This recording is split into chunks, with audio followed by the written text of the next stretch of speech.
Curly? And what? No, I'm saying. I know exactly what I'm saying. 21.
You are looking live at Charles C. Hughes Stadium on the campus of Sacramento City College and the 49th playing of the Holy Bowl. Now, if you're watching this broadcast right now, you need no introduction of these two teams, the best high school rivalry in the Sacramento area.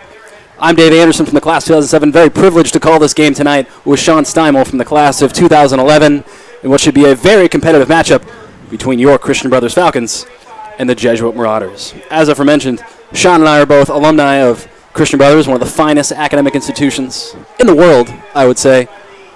Sean, as an alum, as a fellow Falcon, what does this game mean? Everything.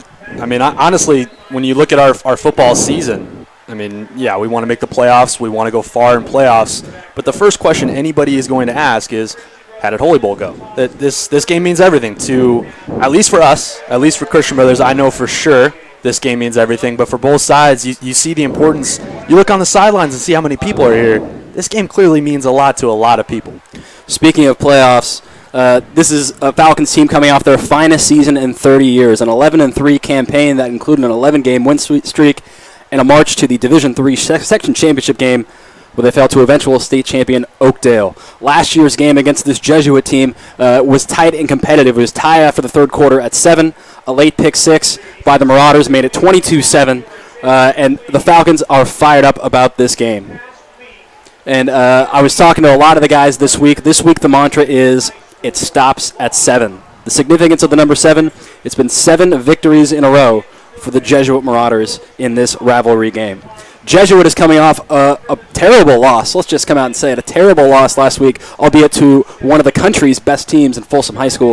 A 51-9 drubbing to the Folsom Bulldogs. After a loss like that, Sean, say you're the coach of the Marauders. What do you tell your guys? Oh, don't put me in that position. I mean, you got to get fired up for this game. If that's a worry for anyone in that locker room, then they have bigger problems. But as far as intensity and just paying attention to the small details, I don't think they'll have a problem with that.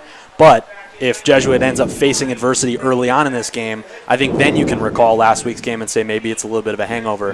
But other than that, I think the emotions will run high. The intensity will be so high that they'll forget all about what happened last week. I don't think it'll be a problem for either of these teams because let's not forget, Christian Brothers coming off, I would say, an even tougher loss when it's that close. I don't think it'll be a problem for either of these teams. I think the intensity will be just so high. For those of you who weren't able to join us last week on KBFT Sports, the Falcons had a heartbreaking loss to the Manteca Buffaloes, another one of NorCal's finest teams. The Falcons are up 35-21 with about 3 minutes to go in the ballgame. Manteca's quick strike offense moved the net ball down the field twice, including a last-second 2-point conversion to come ahead with a 36-35 victory. And with these blue-colored glasses up here, some dubious officiating at the end of the game, Sean. But the Falcons are 0-1. They did not have a Week 0 game. Jesuit is coming off their first week loss to Granite Bay as well. We're going to take a short break here as we play the national anthem in Hughes Stadium. But you're not going anywhere because Holy Bowl 49 is coming right up.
Back at Hughes Stadium, we just finished up with the national anthem. A very nice job done by the Jesuit band, which, in an ironic twist, is led by a CB alum. John Cargyle from the class of 2002 is the head of the music department over at Jesuit.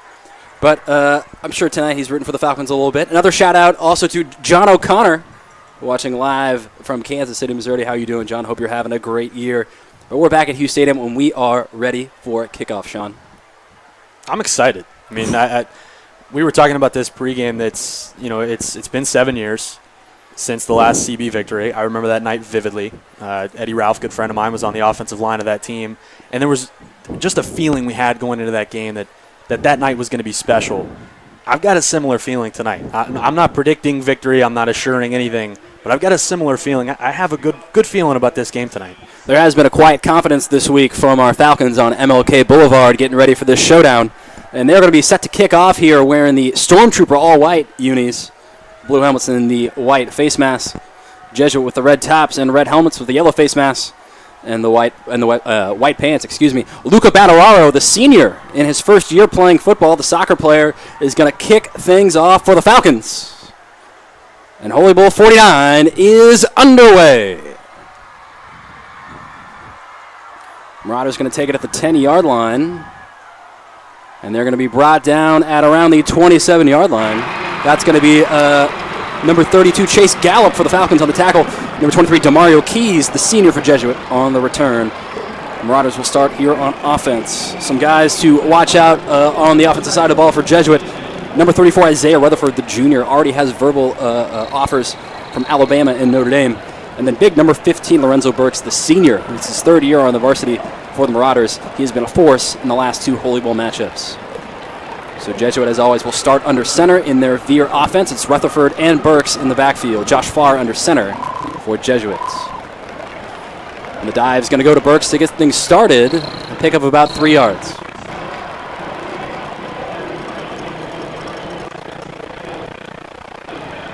Spencer Webb, the star tight end for Brothers, on the tackle. It's his first time playing defensive end at the varsity level for the Falcons. He'll be going both ways. Fatigue might be a factor for Brothers tonight. I would say so. It's something to keep an eye on, definitely. With you look at both sidelines. One of them has a lot more kids on it than the other one. 2nd and 7 at the 30. Handoff's going to go to Isaiah Rutherford. He's going to be brought down close to the first down marker. Looked like that was number 8, Andrew Detling, the defensive back, on the tackle. He's going to pick up about a 7-yard gain. They're moving the chains for a first down. Going back to fatigue for a moment. It is a warm evening tonight. Kickoff temperature is about 88 degrees. But this is a frozen tundra compared to last Friday night at Hughes Stadium when it was about 100 degrees at kickoff. And that was an 8 o'clock kickoff last week. It's just been hot for so long. But that has not stopped the fans from coming out tonight here at Hughes Stadium. It's 1st and 10 at 37. Another dive. This time Jesuit's only going to pick up about a yard or two. Going short and using that big offensive line early. I wonder if they're setting up for maybe a play action or a fake here. Well, in recent years, that's been the strength of Jesuit's team, is just their run game is so strong, built up by that offensive line, and they've usually had quick, strong running backs. They do not lack those this year. As you said, Burks and Rutherford both in the backfield. CB's defense is built for the run defense, though. So 2nd and 8. It's going to be an option. Josh Farr is brought down in the backfield. The initial slowdown there made by number 25, Jack O'Hearn. Jack O'Hearn, kind of a wild man. I ran into him pregame. I coached him in basketball a few years ago. He just had a look of intensity on his face. Like, this game meant everything to him. So I wouldn't be surprised to see him cover every inch of the football field tonight. The tackle was officially made by number 33, Freddie Fisk, the junior. It's a tackle for loss, a loss of a yard. It's 3rd and 9 for the Falcon defense here on this opening drive. Under 10 minutes to go here in the first quarter.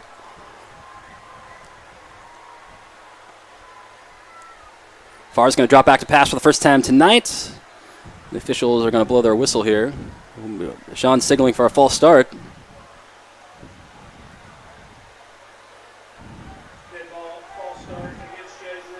Sometimes I'm right. Good eyes there, Sean. Doesn't happen often, but sometimes.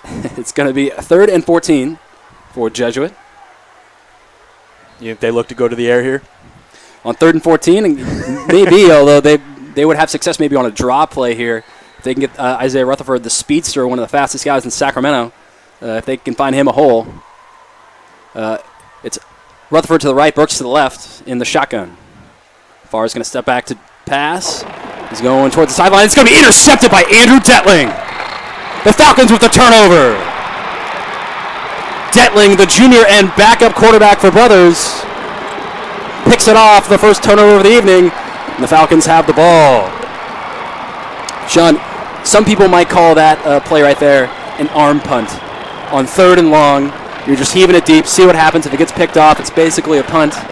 So not too much damage done by Jesuit, but Brothers will take over at the 32. But this goes back to something you mentioned too. I agree. That is essentially an arm punt. That last week might be creeping in now. Yeah. We just threw a pick to start the game. What if CB goes on a long drive? Maybe that starts to factor in a little bit. Plus, you get the Falcon faithful fired up as the jet sweep is going to go to Brothers here. Not successful on the jet sweep. That's Will Warner, the senior, back playing football after sitting out last year. I know he's a star basketball player as well for Brothers.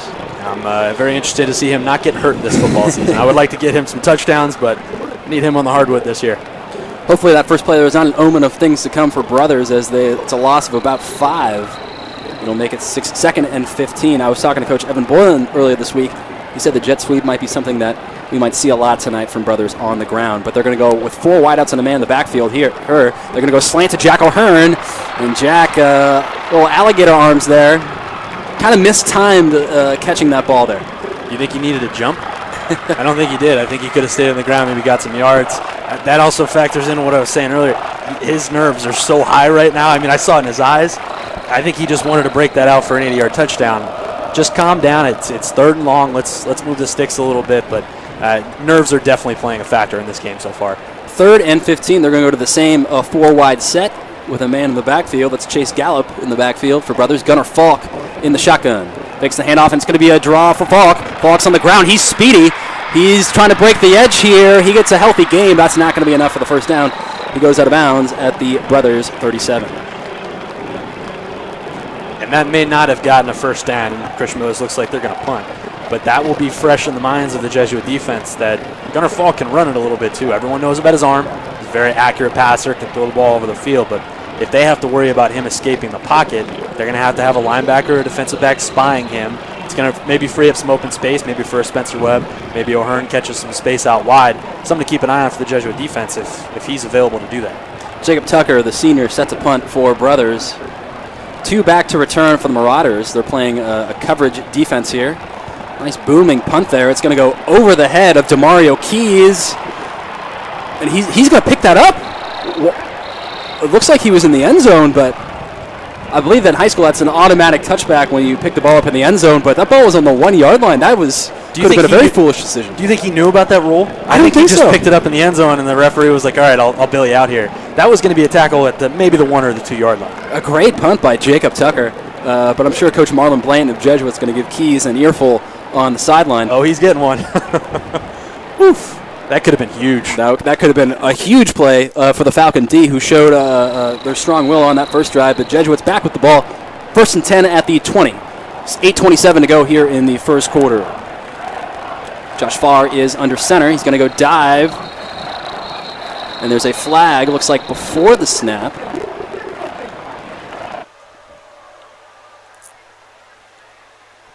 No signal yet. Flag came from the near sideline. There looks like Jesuit's moving backwards, so that's probably on the Marauders. Yeah. And it's another false start against Jesuit. Maybe, again, those early nerves for the Jesuit O-line. Good news for the CB defense. If they're seeing these nerves, maybe they pounce. Already with 1 interception. Yes, 1st and 15 for Jesuit. It's going to be Hank Harvego under center instead of Josh Farr. He's going to roll out to his right. He's going to toss it up, and it's going to be incomplete. Pass intended for number 12, Evan Hansen. On the coverage, number 6, Will Warner. Yeah, an excellent job going step for step from Warner there. He turned to see the ball and then slowed up a little bit. Hansen kept a few more steps in front of him, just couldn't get back enough to that ball. It looked like it hung up a little bit on him. Good coverage. Josh Farr was the starter last week for Jesuit against Folsom. It's Hank Harvego, a junior, right now under center for the Marauders. And it's going to be 2nd and 15. Jesuit does have some size on their receivers. Looks like both guys outside are about 6'3", 6'4". And it's Cam Walker and Will Warner, the DBs for Brothers on this sequence. And there's Isaiah Rutherford. He's going to break free, and he's probably not going to be caught. One of the fastest men in Sacramento is gone for an 85-yard touchdown on the dive play. That's going to put the Marauders on the board. Untouched. Yep. He was untouched through the middle, one cut, put his foot in the ground, and took off. You know, the Falcons had been doing well to stuff those inside runs the first 4 or 5 times the Marauders had it, but, you know, you can't play the odds with the guy with Isaiah Rutherford's speed. No, not at all. It is, I mean, it's a tough offense to defend, really, when you've got that many weapons out of the backfield, and they play it so tough where they're going to beat you both sides. So when they do that, they're going to spread you out on the defensive line, and that opens up the middle for a run just like that, and you've got a guy like Rutherford. He's going to plant his foot. He's going to be gone. Extra point attempt is good for the Marauders. 8:05 here in the first quarter. The Marauders strike first at 7-0. We're going to take a quick break, but we'll be back here live on KBFT Sports, Holy Bowl 49.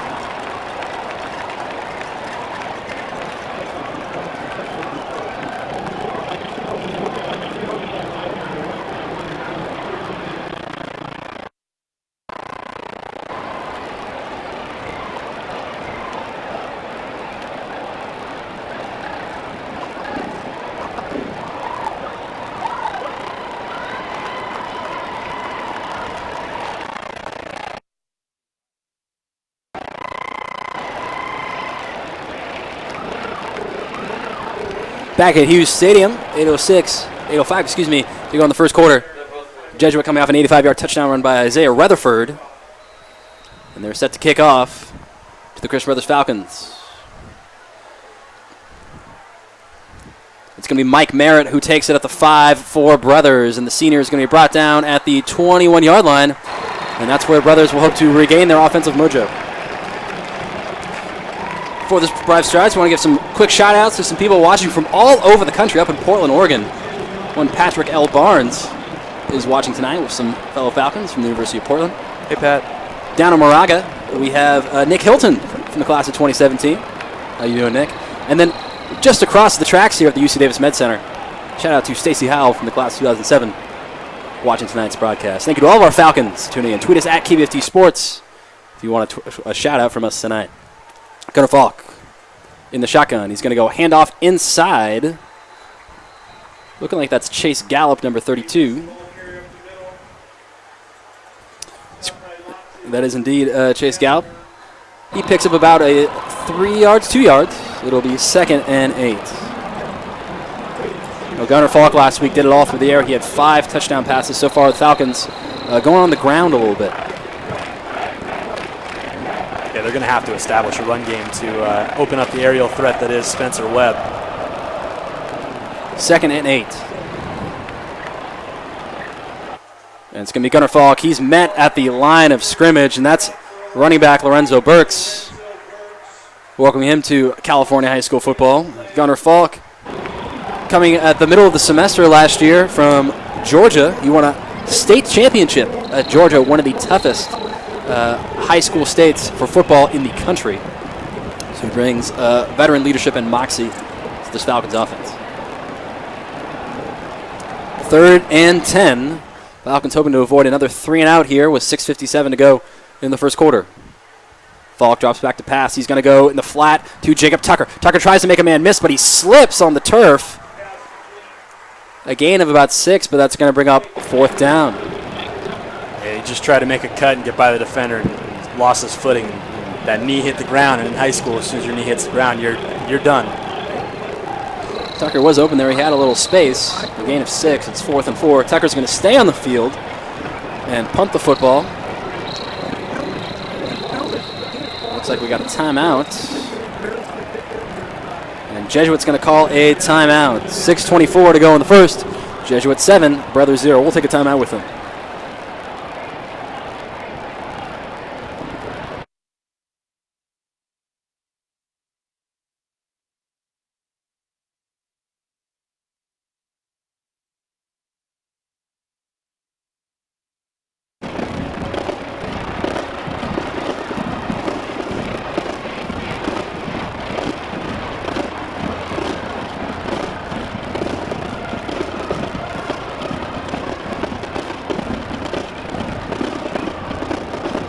Back at Hughes Stadium, the Falcons set to punt here on 4th and 4.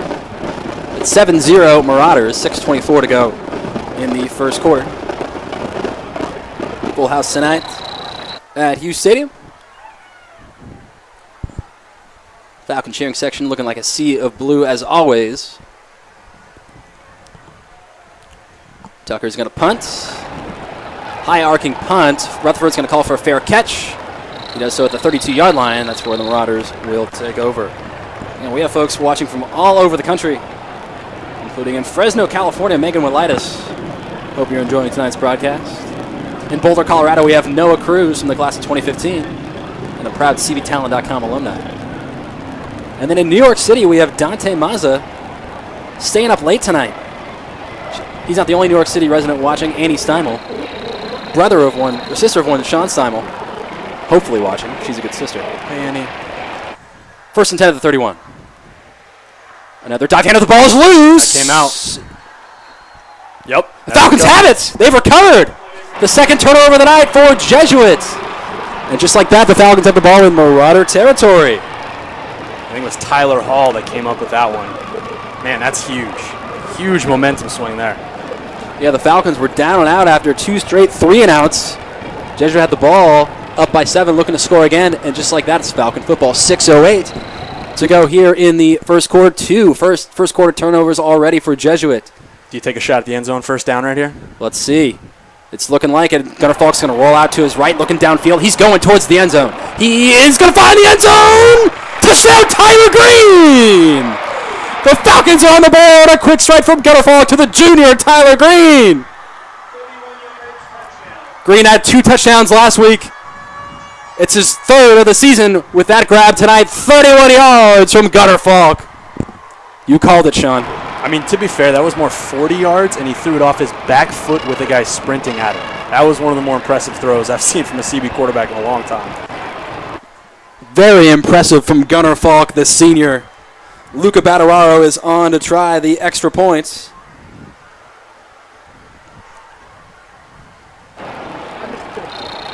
And it is true. 5:59 to go in the first quarter.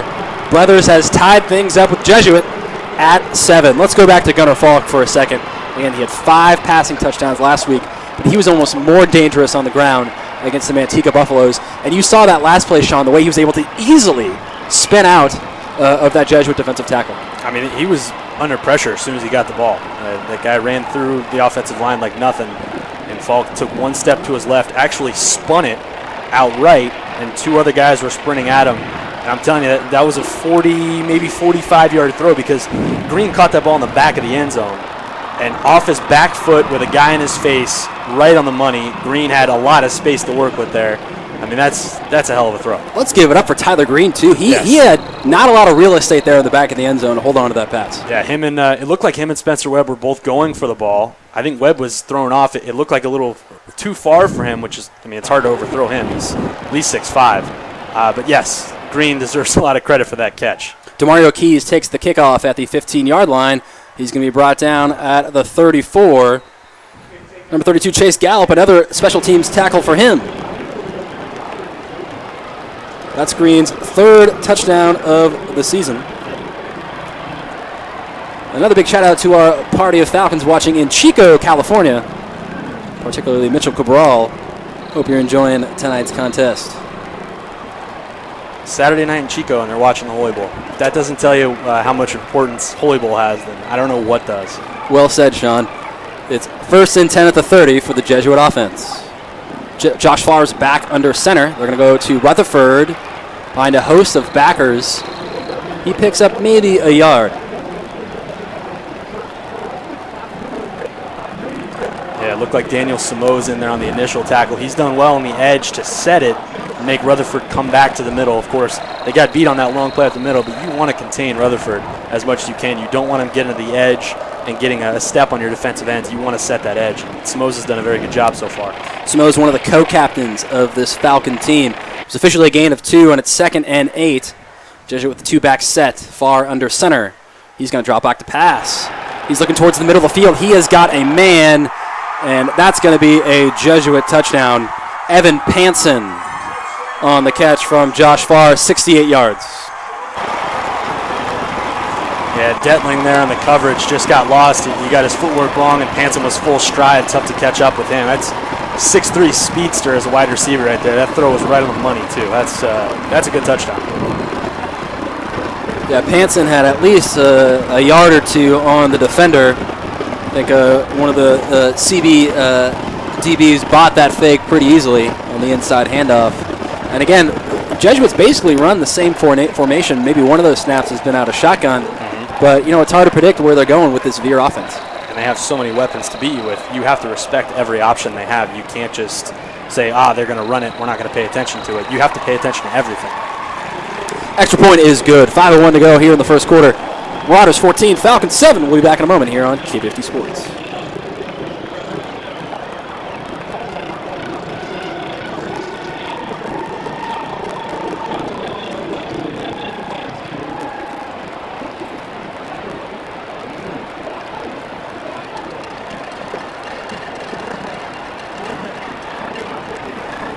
Back at Hughes Stadium in Jesuit, a two-straight two-play drives for the Marauders, coming off the one-play drive for the Falcons. It's 14-7. As the school from Carmichael is set to kick off here. Mike Merritt and Tyler Green are back to return. They've swapped spots from the first time Jesuit kicked off. Green, the more dangerous return man. They're going to go kind of short towards Mike Merritt. Mike's going to scoop it up at the 11. Tries to make a man miss. He's able to pick up about 8 yards on the return. Brothers will take over with their own 19-yard line. And a very special shout-out to Jake Malore, who was one of the MVPs of KBFD Sports last year. He's watching tonight. He was a valuable member of the team last year, switching and producing and directing many of our broadcasts from last year's historic Falcon football season. 1st and 10 at the 18.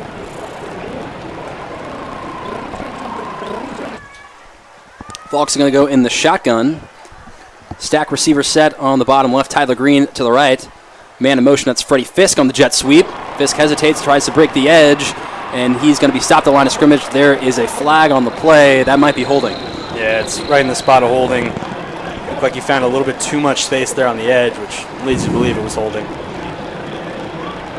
You said it, they're going to look at that jet sweep quite a bit tonight.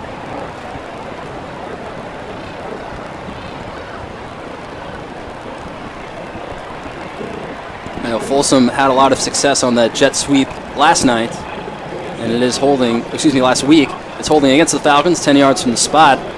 They're in a big hole here on first down. Yeah, you never want to be backed up like this, especially after just giving up a touchdown. You don't want to have a quick drive and give it right back to the Marauder offense, who looks as potent as usual. The Jesuit cheering section not exactly bathing in the font of originality with the "You can't do that" chant. Let's come up with something new, fellas. I mean, have we ever thought they were original? First and long, 1st and 22 for Brothers. In the shadow of their own field goal posts. A 4-receiver set with a man in the backfield, Falk in the shotgun. Inside handoff is going to go to Jacob Tucker. He'll pick up maybe a yard or two, maybe give them a little more breathing room to pass. Tucker, a pretty famous last name in this bout. Christian Miller's Jesuit. His older brother used to, I think he used to play running back for Christian Miller's. I think he used to be pretty good at it. You could say that. Josh Tucker, a former standout, not just for the Falcons, but for the Cal Rugby program as well. Proud member of the class 2009. Another jet sweep. They're faking it this time. Falk's going to roll to his left. Looking downfield, he fakes the pass. He's going to be brought down maybe for a loss of a yard or two. That's number 44, Maxwell Sackett, the middle linebacker for Jesuit on the tackle. Really good play from the linebacker Sackett there. I mean, Falk gave him 2 fakes, tried to step out of that tackle, and he went right for the ankles. That's a very strong defensive play. Now this is a dire situation here for the Falcons. 3rd and quite long, about 22 yards. Now you run here to maybe get out of trouble a little bit, or maybe you go for it. I mean, at the very least, you want some breathing room for a punt. I wouldn't get too greedy and go for a first down. Maybe you hit a short pass and make him run for it. But, yeah, the screenplay works well. The screen goes to Tucker. Tucker's not brought down quite yet. And now he's definitely brought down. He's got 4 or 5 Jesuit tacklers who bring him down about the 15-yard line. About a 7 or 8 yard gain, but it's going to be 4th down. Again, Tucker's a busy man tonight. He'll be punting here on 4th down. He's a busy guy all year. He plays this, he plays rugby, he plays basketball, he's a baseball star.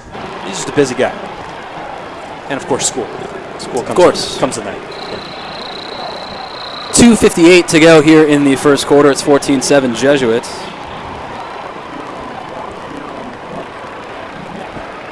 Jesuits only going to have one man back to return. It's Isaiah Rutherford at the 45. Jesuit playing more punt block here.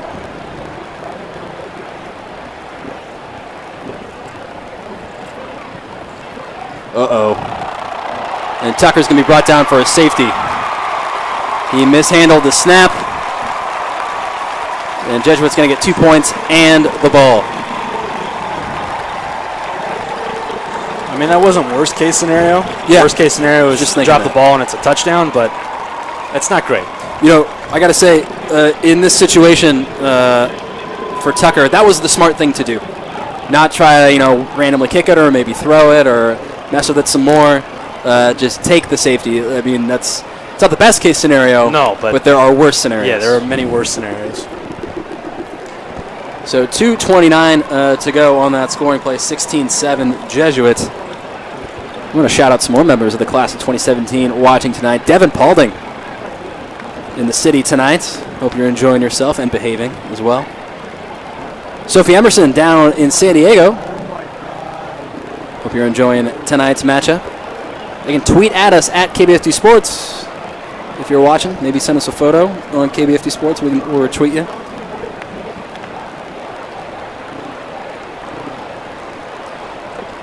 As the Marauders will get the ball back, Tucker is going to punt this from the 20-yard line. High-scoring first quarter. Two offensive-oriented teams. Yeah, that's something we expected.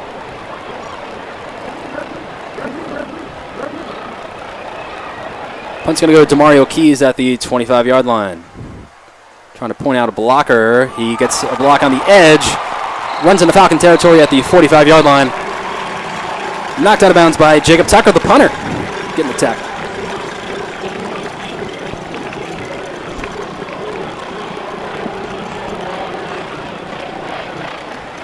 So Marauders going to take over here in Brothers territory. This is their best field position of the night. Both of their touchdown scores have been of 85 and 68 yards. Let's see if maybe they're going to grind some clock here. Try to wear down this Falcon defense.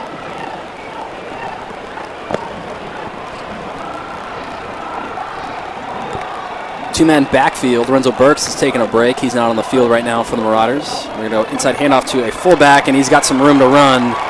And he is going to run all the way into the end zone for a Jesuit touchdown. That's number 45, Jason Gallagher, 44 yards.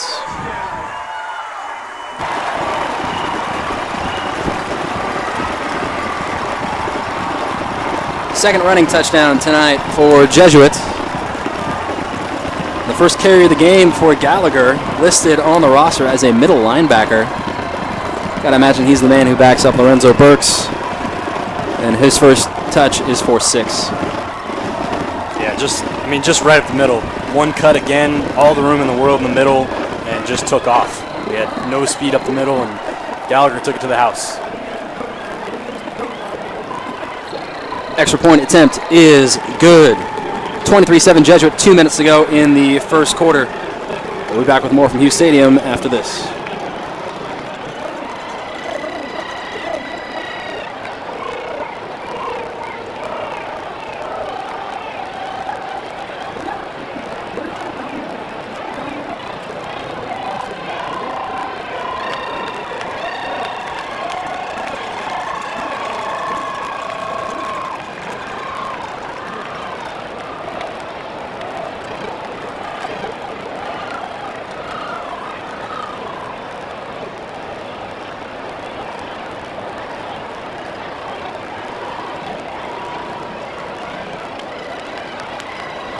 Back at Hughes Stadium, 2 minutes to go in the first quarter. It's 23-7 Jesuit. Falcons receiving the kickoff. It's a booming one from the Marauders. Tyler Green is going to take it at the 2. Green's got a little bit of running room. He's going to be taken out at the 33. Something all four of the touchdown drives for both teams so far tonight have in common is that they have come with less than 2 plays total on the drive, as we have a flag on the field coming towards the Jesuit sideline. I think it's a sideline warning. But both offenses tonight, quick strike.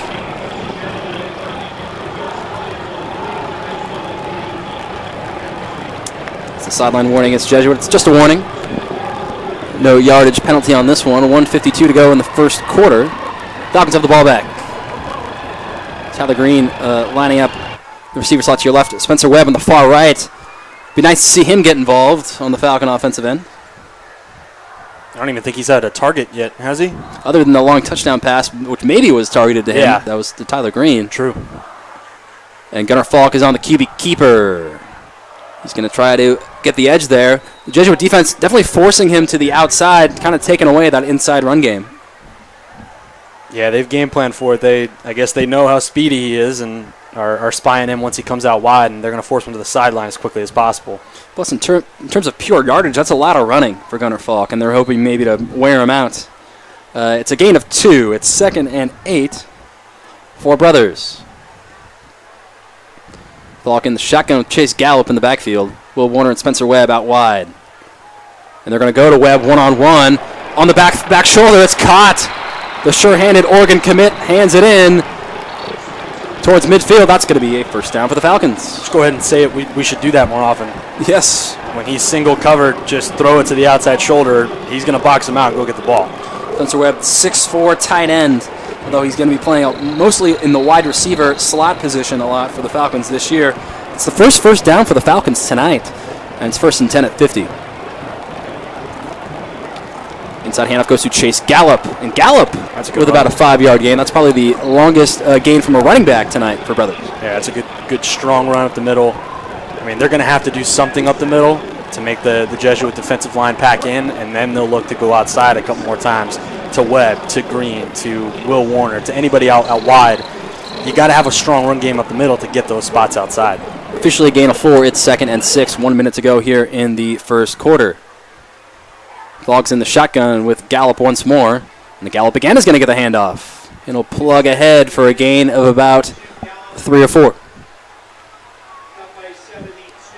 Going to bring up a big 3rd and short here for Brothers. 45 seconds to go in the first quarter, so they'll have time for at least one more play this quarter.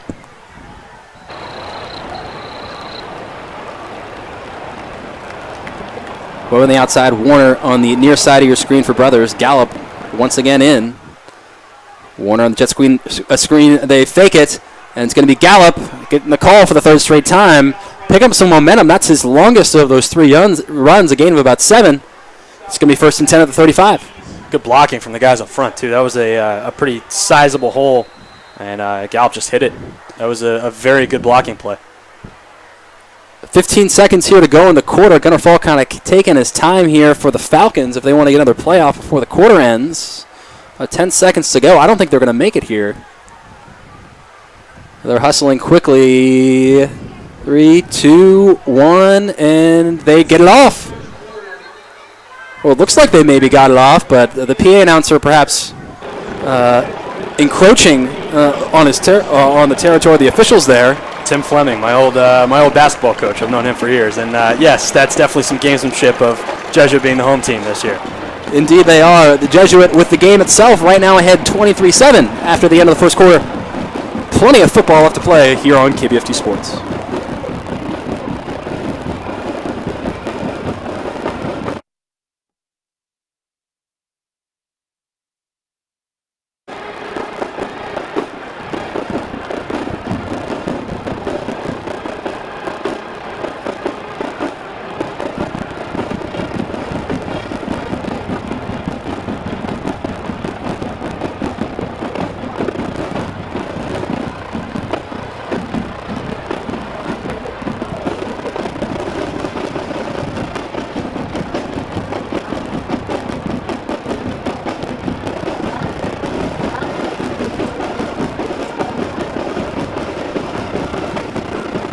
Back at Hughes Stadium for the start of the second quarter of the 49th playing of the Holy Bowl. 1st and 10 for the Falcons at the 35. They've had 2 first downs on this drive, trying to get some momentum going. Gunnar Falk rolling to his left, looking downfield. He's going to keep it for himself.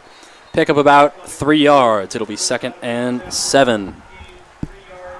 If you're just joining us, Jesuit with 3 touchdowns, 2 on the ground, 1 in the air, 1 from Rutherford, 1 from Jason Gallagher, and 1 on a pass to Evan Panson from Josh Farr. They also added a safety on the botched punt snap. Brothers with a 31-yard touchdown pass from Gunnar Falk to Tyler Green, the junior, accounts for the brothers scoring. It's 2nd and 7, man in motion. Fake the jet sweep, and it's Gunnar Falk keeping it for himself, hitting the hole. Picks up about a 4 or 5 yard gain and another 3rd and short. You don't want your quarterback taking a lot of shots like that, though. He was going full force, and that linebacker was full force right at him. I like the play call. I like the fake. I like getting some yards out of your quarterback, but you do want to protect him.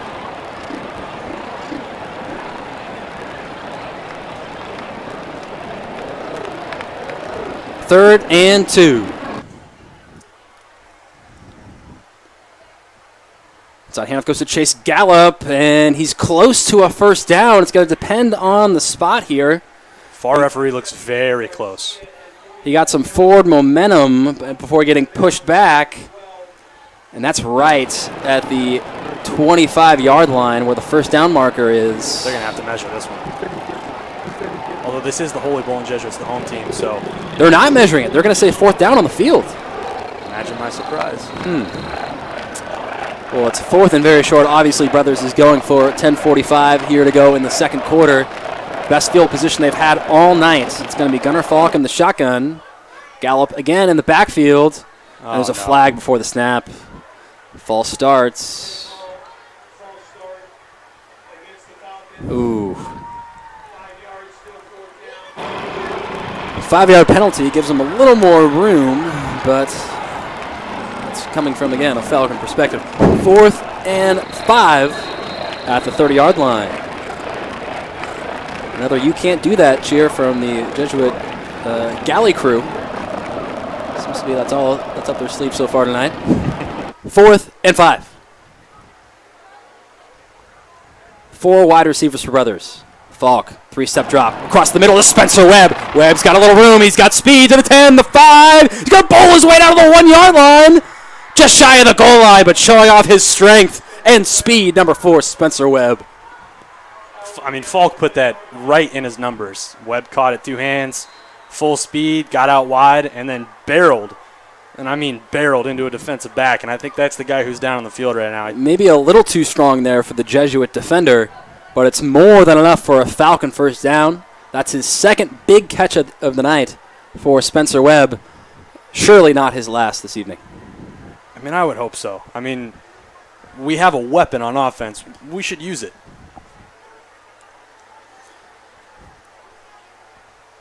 And we have a Jesuit DB down. We're going to take a quick break here. 10-11 to go in the second quarter. The Falcons on the door, down, knocking on the door down 23-7.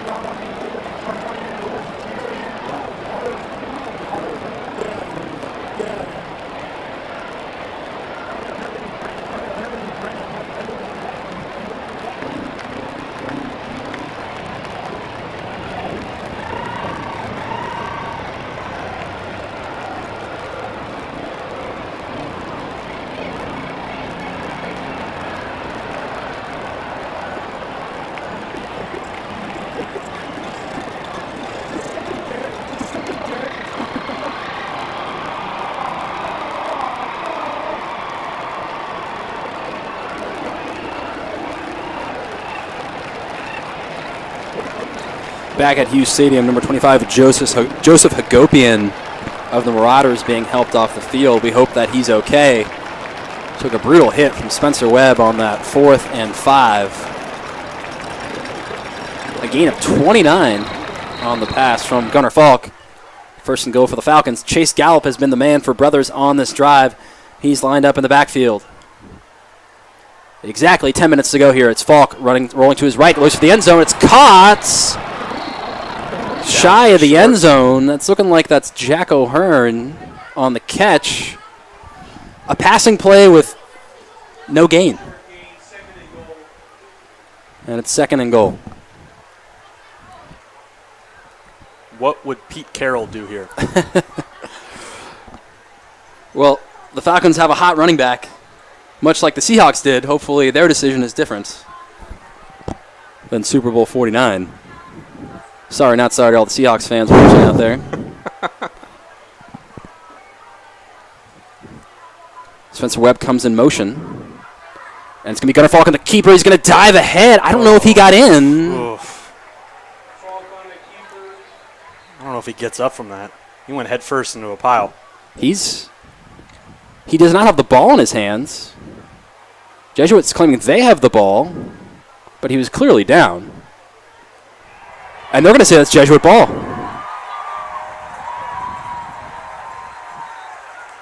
Well, Jesuits saying that. The officials have not ruled that. Maybe a little over-eagerness there from the Marauders. We'll see. They're going to say it's a touchback. And that's an even worse outcome for Brothers. Instead of Jesuit taking over the 1-yard line, Jesuit's going to get the ball at the 20. By my eyes, it looked like he was down. But I'm not wearing stripes tonight. I'm not sure I understand that play call. Well, Falk met at the line of scrimmage. Didn't look like he got in. There was definitely a big scrum of bodies on the field. He dove head first right into it. And instead of 3rd and goal for Brothers, or even 1st and 10 at the Jesuit 1, it's 1st and 10 at the Jesuit 20.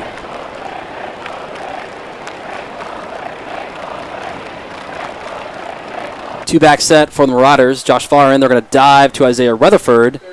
He's tackled by Jack O'Hearn at the 4-yard line. Right now, the key for CB is mentally. They have to stay focused. Composure right now. I mean, there's still so much time in this football game. It's the 2nd quarter, 8.5 left. There's a ton of time left. You cannot act like you've just gotten beat. You need to stop on this defensive possession. And Brothers has been moving the ball well in the last couple of drives. They got some offensive momentum, but the D has got to step up big here with 8.5 minutes to go in the 2nd quarter. Two-back sets. Inside handoff goes to Lorenzo Burks, and he's going to break some tackles and be brought down from behind by Jake Regino at the 45-yard line. The first tackle of the night for the senior co-captain. It's going to be a Jesuit first down. 1st and 10 at the 45. Another big gain for Burks on another inside handoff. We've yet to see a toss of any kind for Jesuit. All those runs have been inside.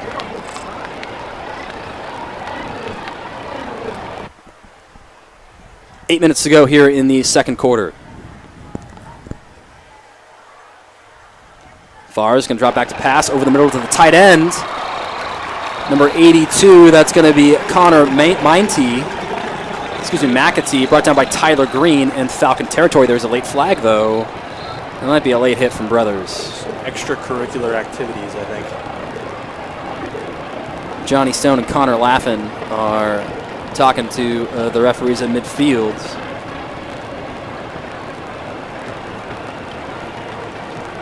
Indeed, it's going to be a late hit against Jesuit. Yeah, that's what I thought it was. Laffin ended up with his back on the ground. That's a dead ball foul, so that's a 15-yard penalty from where the tackle was made by Tyler Green at the Brothers 40. But instead of 1st and 10, it's going to be 1st and 25.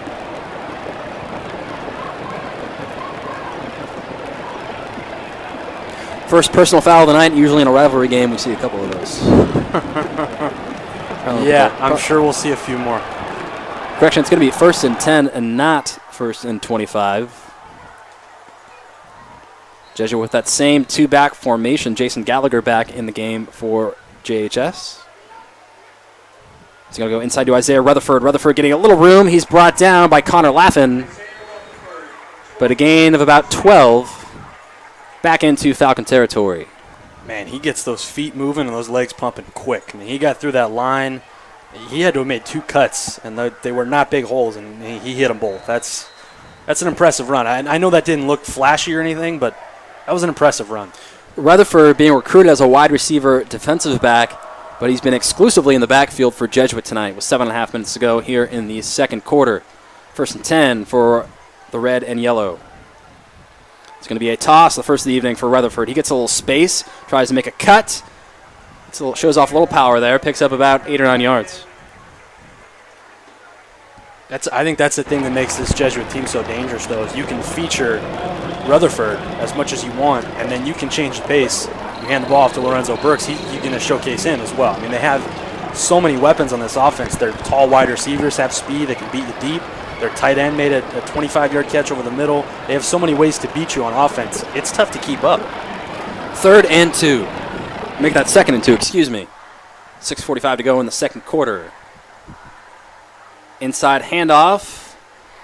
Going to be enough for the first down. Jackson Kanan, his first carry of the night for the Marauders.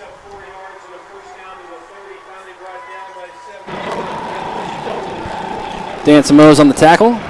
Number 77, one of the senior leaders on this brothers team. It'll be 1st and 10 at the CB30 for the Jesuit offense. Rutherford and Burks in the backfield, 2 wide. Falcons playing single coverage. And a flag before the snap. Gotta imagine there's a false start. I saw the Farr official signaling false start. Move it back 5. Make it 1st and 15. Is that the 3rd false start for Jesuit tonight? Yeah, they've got a couple of those. Something I'm sure head coach Marlon Blanton will let his boys know at halftime.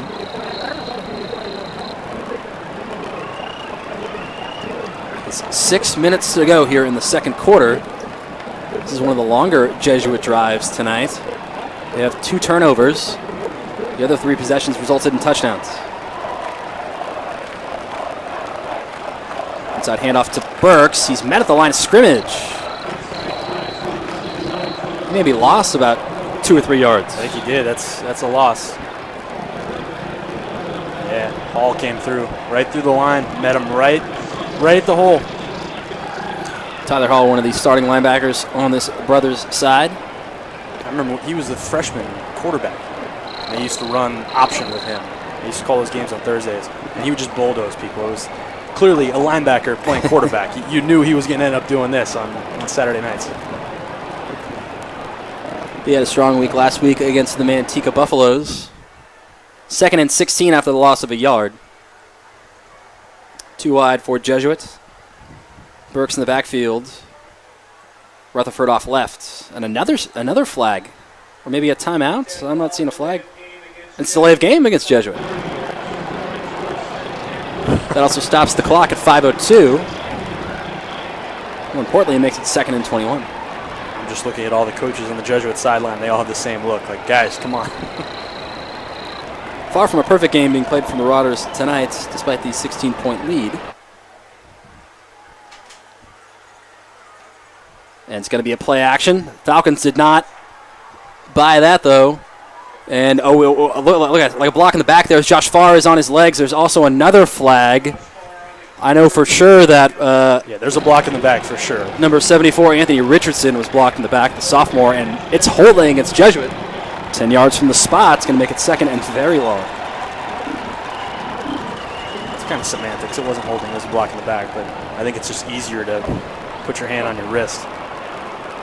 You know who wouldn't make a penalty like that is Chris Bollinger from the class of 2006, who's watching on his big screen at home tonight. A Holy Bowl legend. His senior year, the Falcons tied Jesuit in one of the more memorable Holy Bowls in recent history. That was a fun one. That was a fun game. That was a very fun game. 4:40 to go here in the second quarter. 23-7 Marauders. It's 2nd and very long. The first down marker is on the CB20. Marauders are on their own 47. And it looks like maybe we have a timeout here. Timeout, brothers. We'll take a timeout here with them. 23-7 Jesuit, 4:28 to go here in the 49th Holy Bowl.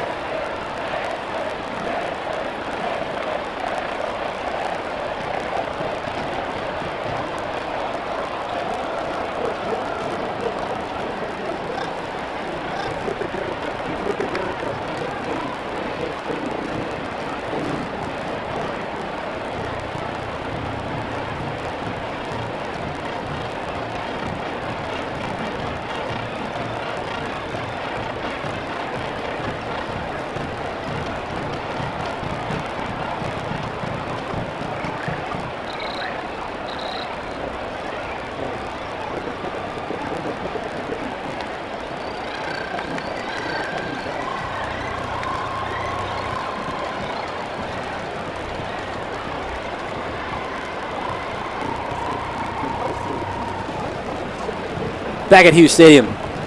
23-7 Jesuit, 4:28 to go here in the second quarter.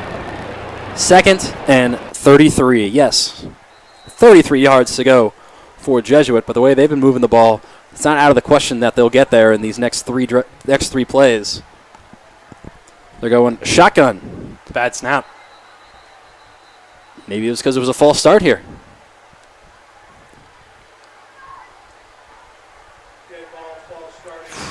Another 5 yard. It's appropriate that the flag is yellow because that matches Jesuit's colors tonight. Because they are just penalty prone this evening. Yeah, most of those just silly. Not a lot of discipline in penalties. And the one you hate the most is the dead ball foul. Those are killers. Second and 38 for Brothers. 4 wide receivers set, by far the most for Marauders this evening. Lorenzo Burks in the backfield. Blitz from the Falcons. Farr is looking downfield. Tyler Green is going to push Farr out of bounds at the 46. About a 4-yard pickup. Excellent defense there from Brothers. I mean, Laughlin got pressure as soon as the ball was snapped, and all of the DBs did their job covering their spaces. And Green got out wide and kept Farr to a 4-yard gain. That's very good defense. Third and 35.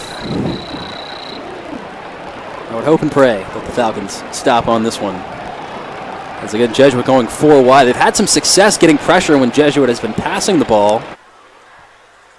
That's what they'll do, and it's going to be a delayed draw. Farr trying to make some guys miss. Jake Regino says, nah, I got this. A gain of 6, but it'll be a 4th and puntable for the Marauders here at the Falcon 49. It's hard to argue that a punt is very important in a game, but if they punt this into the end zone, that's a huge advantage for CB. But if they can down the Brothers' offense within the 10, that's a big deal. That's going to make for a very tough drive. Only 3:45 on the clock. This is kind of an important punt. Bobbled snap, but the punt is going to be enough. Takes a Jesuit bounce and dies at the 14-yard line. Would you take that? If you said before this punt, hey, you'll get the ball on the 14-yard line, would you have been like, okay? Yes, but if you told me the snap was bobbled, true, I would not be happy about that. I would want to put more pressure on it. But he got rid of it so quickly as soon as he got it back. It wasn't a good punt. It was a line drive. That's why it took the bounce it did. But yes, if you had told me before that, get the ball at the 14 with 3:30 left, I wouldn't be too upset. Credit to Jesuit's punter, number 24, Andrew Tilton, for getting that off the bad snap. Yeah, I mean, that could have been disastrous. That would have been a humongous play. Falcons already dealing with the ramifications of a bad snap tonight. Jesuit had a safety off that. It's 23-7, Jesuit, 3:30 to go here in the second. And a Falcon the shotgun, Jesuit blitz. And it's going to be Freddie Fisk on the handoff. The junior stuffed at the line of scrimmage. Falcons going very run-heavy tonight. I'm a little surprised by that, considering the success they had passing the ball last week. And this week. How many completions have we had this game? I mean, I understand it. You want to, set up a run game. You want to get pressure in the middle. But, man, you've got these weapons outside. Throw the ball. His name's Gunner for a reason. 3 minutes to go in the second quarter, and Gunner is going to gun it. He's going for Spencer Webb, and he outthrew him by about 2 or 3 yards. Webb was double teamed that time. Jesuit's getting smart here on defense. I'm okay with that, though. Yeah. Take a shot. I mean, if you're going to take a shot with anyone down the field, it's Webb. If he's double covered, both guys are maybe 6 feet. He's 6'4", 6'5". If you're going to take a shot, that's the kind of shot you take. Got to imagine that Falcons will be passing again here on 3rd and 9 with 2:54 to go here in the second quarter. I think the big key here, if they don't convert, Jesuit cannot get in the end zone again but before the end of this half. Remember, the Falcons are getting the ball to start the second half. They need some sort of positive mojo heading into the locker room. Falk's going to roll to his left. He's going to throw across his body. The pass is broken up. Intended for number 33, Freddie Fisk, the junior. Kind of a tough angle for him to throw there across his body as he was rolling left. And it's going to bring up the punt team with 2:46 to go. Jesuit's going to get the ball back. You imagine that they're going to go to their ground game and try to work off the rest of this clock. Heading to halftime with a 2-score lead. Well, first you got to cover this punt. If you're going to kick to one of the 2 guys back, You do not want to give up a return touchdown. Both of these guys back here are capable. For the most part, they have neutralized DeMario Keys and Isaiah Rutherford, the two kick and punt returners for Jesuit. It's a high kick. Rutherford's going to fair catch at the 50. So the Marauders have half a field to work with 2:37 to go here in the second quarter. We'll be back at the end of the quarter.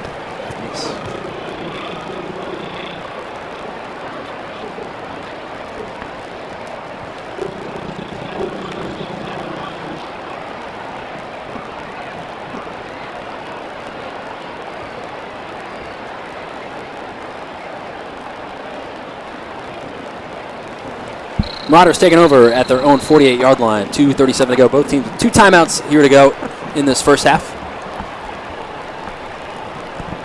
Farr is going to go in shotgun. They've passed pretty much in all these formations. They're going to fake to Brooks. Ball's loose. Falcons have it. Regino? They're going to take over. It looks like Jake Regino in the recovery. The third turnover of the night for the Falcons. You know, it really just seems like Jesuit wants this to be a close game. Yeah. All these penalties, all these turnovers. I wouldn't have been surprised if this was already 42-7. But with the turnovers and the penalties, Christmas is right back in this game. They score here. We've got ourselves a ball game. That's a humongous turnover. Pumping his fist to our left was Big John Wagstaff in the class of 2014.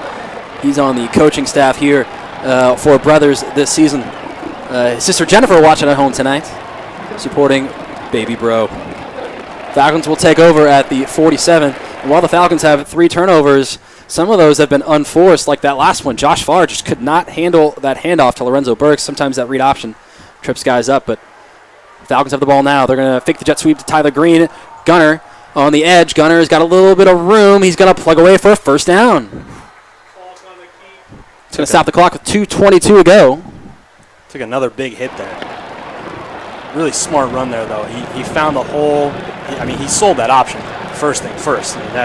He moved the entire defensive line over, even stepped with it, and then stepped right through the hole. That was a very smart run, but you'd like for him to finish it off a little differently. You don't want him taking too many shots. First and 10 at the 37, 5 wide. It's going to be Gunner up the middle, though. He takes another shot, but picks up about 4 yards on that carry as we head closer to the 2-minute mark of this first half. Again, the Falcons are getting the ball to start the second half. If they can work the clock, get another score, they're in great shape going forward. Mm-hmm. I'd even take a field goal here. And they have 2 timeouts left, but again, they have plenty of time here. On 2nd and 5, again, 5 wide, empty backfield for Gunner. He's going to kind of bobble the snap, but look towards the left side. Caught by Spencer Webb. Thought maybe that was going to get picked off, and there's a flag. That was definitely a late hit for Jesuit. Pass falls incomplete, but we're going to get 15 yards here. Gunner's on his back. But if I can tell you one thing about this Gunner Falk kid, he is tough. To say the least. He stood in there. Yes, it was a late hit, but he knew he was going to hit, and he put that ball right on the money. That DB read the cut of Webb out wide and stepped underneath it, and Falk just zipped it right past him and took the hit. You said it. That's a tough kid right there. That's the second personal foul penalty against the Marauders tonight. This one the costlier of the two, as it's 15 yards and an automatic first down, and it stops the clock. It's going to be 1st and 10 at the 11-yard line. The Falcons really got to be agonizing over that fumble at their 1-yard line last time they were down here early in the quarter. Mistakes from both sides here tonight. It's a little sloppy. 1st and 10 at the 11. 4 wide. Chase Gallup to Gunner Falk's right. He's going to go to Spencer Webb on the fade. Spencer Webb is going to catch it for a touchdown. And there's a flag on the play. I think that's PI. He never turned his head. And, Spencer Webb, you could push him, you can tug at him, you can call him names. He's going to catch the ball. You can yell quack, quack at him, too, because he's going to be a duck next year. You couldn't put that ball in a more perfect area. He slotted that right over the DB's head. It basically fell into Webb's arms. That's a great connection between those two. That's what, their 4th touchdown in the year so far? Yes. Whew. And the first of the night. These guys definitely have a connection. We mentioned that Gunner Falk transferred here from Georgia in the middle of last year, but he actually used to live in California. When he was in California, who was one of his good friends? Spencer Webb. And they have such a connection that Spencer, who is a staff writer for cbtalent.com, just published his first ever piece on the website on Gunnar Falk. That site is right now this article is right now on the front page of cbtalent.com. Two Falcons forging a strong connection on the field and off the field. Luca Battararo nails the extra point, by the way, to make it 23-14, 1:19 to go. And I think right now the biggest test for the Falcon defense this half coming up on the stretch. Yeah, you go scoreless for a minute 19, you're thrilled going into halftime. You give up a field goal or a touchdown right now, not so happy. This is a pretty big defensive stand here. Well, Jesuit does have a well-polished offense. And a quick strike offense, too. They are capable of scoring very quickly. But a lot of those strikes come on the ground. And right now they're in a situation where they have to pass, albeit they do have 2 timeouts. They can run the ball a little bit here. But 1:19 to play here in the first half. And the stop would be enormous for the Falcons. Not just for the scoreboard, but also for their mental purposes. Absolutely. And looks like there was a penalty. That pass interference is going to be enforced on the kickoff. So something you don't see very often in any level of football. The Falcons kicking off in Jesuit territory. Here's a fun one. Would you consider doing an onside kick here? You know what? I would. You got the. I mean, even if you give it up, they're starting at the 35. That's not much different than a kick. Yeah, it's only a 15-yard return as opposed to just a touchback, which it clearly would be. And they've only got 5 guys in the front line. I would pooch this. It's going to be pooched a little bit. It's going to be taken off the 1-yard line by Demario Keys. Uh-oh. And he's got a hole. Luca Battararo is the last hope for the Falcons. And he's not going to catch him. And the short kick comes back to Hunt Brothers as Demario Keys goes 100 yards for the score. You know, we said earlier that safety wasn't necessarily the worst case scenario. What just happened was the worst case scenario. Yes. That was the worst thing that could have happened. Yes, Demario Keys going 100 yards. You know, because that short field was so bunched, he just needed to get through that initial line of defenders to score. And I will say, again, I'm wearing my Falcon blue glasses tonight. Falcons have a minute 3 here and 2 timeouts. It's doable. So if Jesuit was going to score, yeah, you'd want it to be if quick. you knew they were going to score, True. You'd want it to be on a kick return for a touchdown. Very true. Extra point attempt is no good. Missed it wide left. Missed. It's going to make it 29-14. A minute 3 to go. Again, Sean, we're optimists. Oh, absolutely. We got 2 timeouts. Anyone who knows me knows that I am an optimist. 2 timeouts and the ball coming up here. And the offense has been rolling. They've done a nice job. They've been working Spencer Webb in. Although on that last drive, you're starting to get double teamed a little bit. Doesn't matter for Spencer Webb. Again, his hands. No, not really. In my years of following Falcon football, he has the best hands that I've ever seen. I think since Asante Cleveland, he's up there. And Asante's an NFL tight end now. Yes. So that's pretty good company to keep. Mike Merritt and Tyler Green are back to return. Green is the more dangerous of the two. Has a couple of returns to his name from last season, but they've been taken to Mike Merritt. So far, Mike Merritt's a senior, Green is a junior. Green had a great season last year as a sophomore, especially on the defensive end. 12 interceptions. He led the section in picks. And they're going to go to Tyler Green. He's going to take it up to 4 with a chance to run. And he's going to be brought down at the 28. There is a late flag coming in there. I got to think that's going to be maybe holding on the Falcons or maybe a face mask on either side. We'll see here.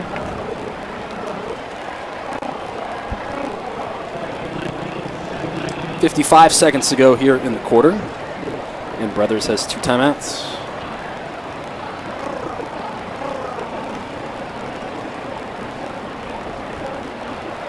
It's going to be holding against the Falcons. 10 yards from the spot. It'll still be first and 10.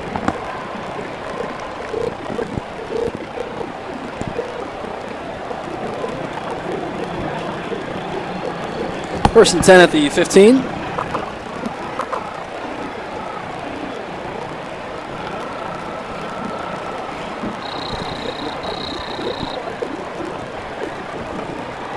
5 wide for Brothers.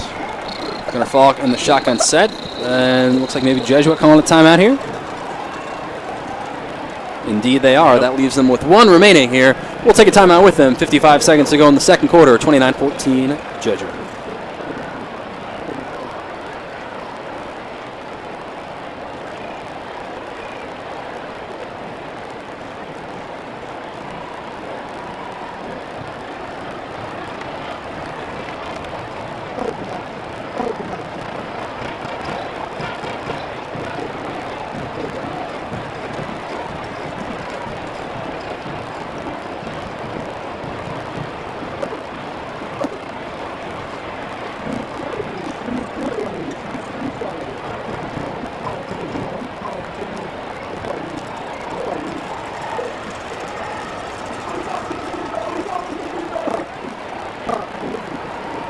Back at Sac City College in the 49th Holy Bowl. Falcons hoping to go 85 yards here with 55 seconds to go in the half. They have 2 timeouts, down 29-14. Again, they are getting the ball to start the second half. So making this a 1-score game before entering the locker room would be vital. So Falcons going 5 wide. It's Fisk, Warner, and O'Hearn on the near side of your screen. Green and Webb on the far side. Webb's going to come in motion out of the backfield. Oh, this is Gunnar Falk rolling to his left. If he throws, it's going to be across his body. He does, but he just throws it away. That might be intentional grounding. No, he got past the line of scrimmage there on that throw, but Jesuit forcing. Oh, no, yes, there's the flag. And it is intentional grounding. And while it is half the distance to the goal, more critically, it's a loss of down. Jesuit doing a nice job of forcing Falk to throw across his body. He can make those throws, but still, it's tough, no matter what skill level you are. Yeah, Brothers' offensive line's got to find a way to get Falk more time in the pocket. He's having to roll out way too much, and when he is staying in the pocket, he's only getting a split second to throw. If they can give him some more time, let Webb and Green and Warner get up the field, he'll be able to throw it to those guys. He needs time. So 46 seconds to go. It's 2nd and 22. There we go. Inside handoff. Got to imagine they're going to burn a timeout here unless they want to run this clock down. Or maybe Jesuit's going to call I think Jesuit would take one. And they are. They're going to burn their final timeout with 37 seconds to go. Is that a smart timeout, do you think, from the Marauders? I mean, you got to take a chance here. If maybe, you get a quick stop on 4th. I don't know. I don't think it's a dumb timeout. I think you might as well use it. Your timeouts don't carry over to halftime. You might as well use one. Especially considering the Falcons are on their own 5-yard line. And they have 37 seconds to go, 95 yards. They're playing the math here. It's a smart timeout. It is their final timeout. And like we saw earlier, Falcons are having trouble with the punt snap near their own end zone. So why not take a shot? I think all of that is being said in the Marauder huddle is, now's our chance. Pounce, get past the line, try and get it for a tackle for a loss, maybe get a safety. Go for it here. Marlon Blanton just signaled to his defense. He did the safety sign towards his defense. I wonder if we're going to see an all-out blitz here from Marauders going for it. I wouldn't be shocked. Falcons going to throw. They have Spencer Webb lined up on the far side. He's in single coverage with their 2 safeties. Falcons are in a running formation here. They have Tyler Green also wide. Jumbo package with 6 linemen and tight end Jack O'Hearn in at tight end. And Chase Gallup in the backfield, and they are going to run out this clock here. Chase Gallup breaks loose. Gallup down to past the 30 to the 40. And he's going to go down. It's going to be a Falcon first down. 26 seconds to go. The clock stops. To make that 25 seconds, the Jesuit clock operator, maybe some home field cooking there. And are they going to call a timeout here? They're lining up for a spike. They got to hustle. The clock is running. 25 seconds to go, and they're going to call a timeout. The clock operator did take a second off. Hopefully that's rectified here. But, wow. Keep hoping.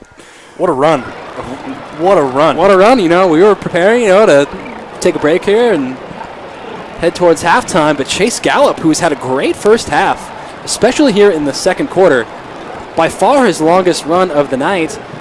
That was a gain of 38, and giving the Falcons life here with 24 seconds to go and one timeout. What's the range for our field goal? It's a great question. 60, 70? Luca Badararo has not missed an extra point that he's kicked so far this season. Last week there was a botched snap on one of the extra points. He did not make an attempt. He's a soccer guy, right? He is. Soccer guys usually have some big legs, can swing it through. He has not attempted a field goal this season. Okay. I know the reports out of practice say he's a solid kicker, but I don't know if you want your first ever field goal attempt to come in the Holy Bowl. As the Falcons are going to go 5 wide with 24 seconds ago. They did not put that extra second on the clock. We'll see if that comes back to haunt brothers here. They do have one timeout. Tyler Green in motion. Fake the jet sweep. Delayed screen to Jack O'Hearn. O'Hearn tries to make a man miss. He's not going anywhere. He's going to go to the 45. Maybe picks up 3. Falcons are going to burn their final timeout with 13 seconds to go. At this point, it's hook and ladder or Hail Mary territory. Too much east and west there. That pass was going towards the middle. O'Hearn caught it and then actually took a step back to evade the defender. You got to catch that ball near the sideline with how much time is left on the clock. Or if you're going to catch the ball at the middle, you're running straight to the end zone. Then you have to burn a timeout. That's an interesting play. I do understand the call there from offensive coordinator coach Evan Boylan. But Jesuit, they sniffed it out. That was well defended. Wrapped up O'Hearn right away. It seems like they were prepared for that screen pass. But Falcons probably going to go deep or maybe a long sideline pass. Again, they are out of timeouts. 13 seconds is probably not enough time to get to the middle field and get a spike going. If I was offensive coordinator, I'm just going deep to Spencer Webb, make it a jump ball. Hopefully Gunner would have enough time to make a throw. And with 13 seconds, you could even try 2 of those. So 5 wide, trips to the left. 3 down linemen for Jesuit. Gunner is going to run to his right, and he's going to run out of bounds. Pick up a couple of yards. I mean, he's getting 1, maybe 2 seconds back there before somebody's right in his face. That CB offensive line's got to do a better job. They're really only rushing 3 guys right now. 6 seconds run off the clock there. There's 7 seconds left in the half. It's 3rd down, but down's kind of irrelevant here. This will likely be the last play of the half. The one thing that you don't want to do if you're Gunner Falk is throw an interception. If you're under pressure, just take a knee, take a sack. As it's Warner, Webb, and O'Hearn to the left. And Gunner under pressure a little bit. Again, he's going to have to throw against his body downfield. It's caught by Will Warner, but time is going to run out here. Dropped by Will Warner.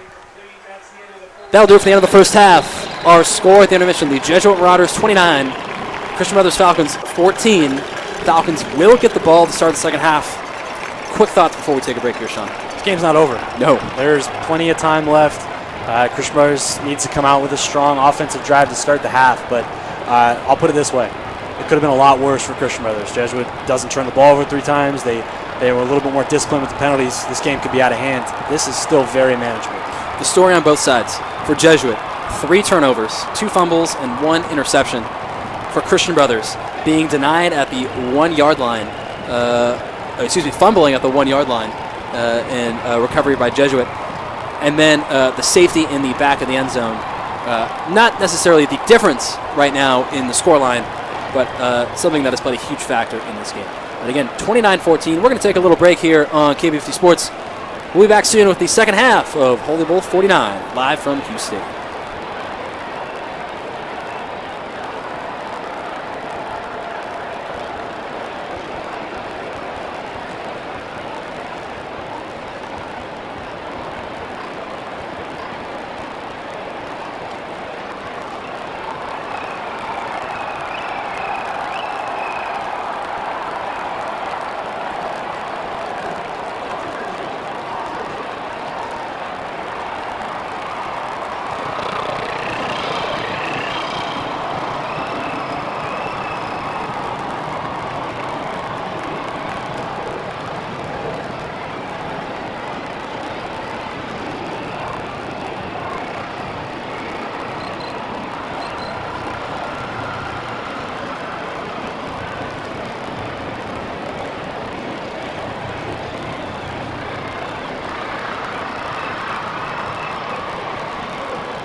back at Hughes Stadium, getting ready for the second half of the 49th playing of the Holy Bowl.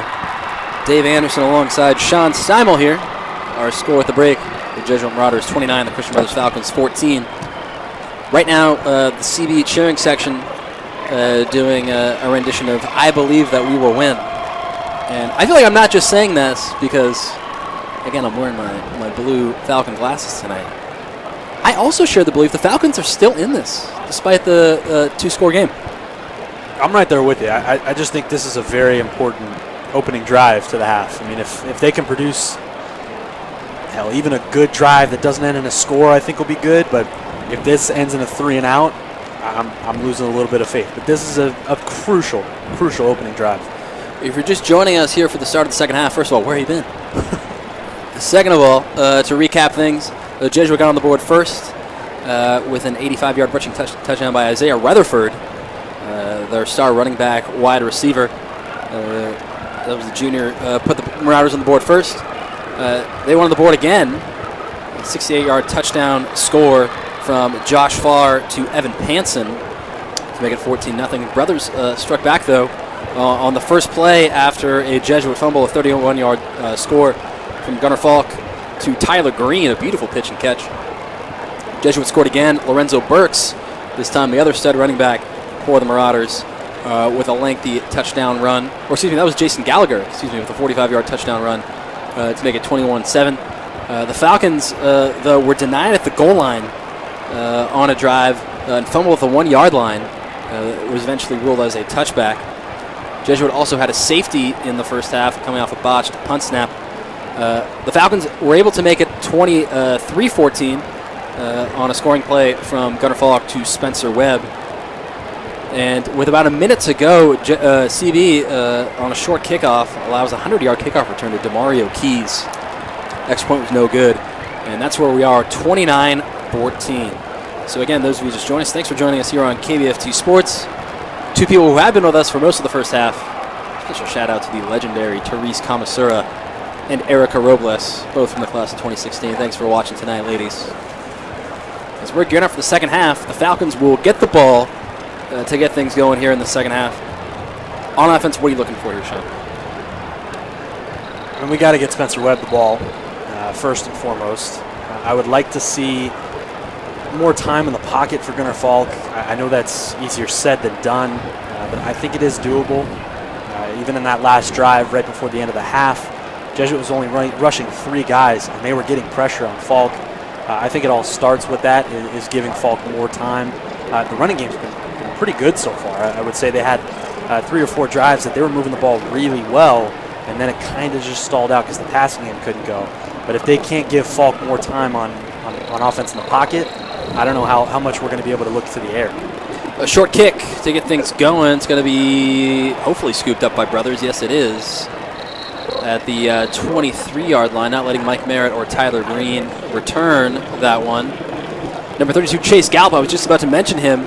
He's the one that came up with the ball there on that kickoff. He had a great second quarter for the Falcons on the ground. Really got the running game going. The Falcons have been running more than I'd say they've been passing, trying to establish that balance here. Let's see what they come out with here on 1st and 10 at their own 23. Going to go shotgun. Spencer Webb in the backfield. This is a play that Evan Boylan talked to me about the other day. Let's see what happens here. And Gunner's going to have to roll to his left. Throws it up for Tyler Green. Almost picked off by Isaiah Rutherford. And Tyler Green is down. Take a hit there. That's not a guy the Falcons want out on the field. And he's getting to his feet, looking like he'll be okay. Just brushing that off. But like you were just saying, Falcon offensive line really needed to get stops against his Jesuit defensive line. Not so on that play. No, he had maybe a second and then had to get out of the pocket. And these D linemen are quick. I mean, they can stick with Falk and run after him, but you just got to give him more time in the pocket. The wrinkle on that last formation, Spencer Webb was in the backfield running a route out of the backfield. That's something I think we're going to see maybe more of tonight. And Falk going with the toss to the left side. And it's going to be a pickup of a couple of yards. That was number 10, Jaden Green, making his debut for Brothers. He was out last week due to an injury. Green, the senior, picks up about 4 yards. It's going to be 3rd and 6 for Brothers. A critical third down here for the Falcons with 11:25 here in the third quarter, down 29-14. They're going to go trips right, single man to the left, Jaden Green to Gunnar Falk's right. They're going to give him the ball. Green getting a little bit of yardage, fighting his way. Not enough for a first down. He picked up maybe 3 on that carry.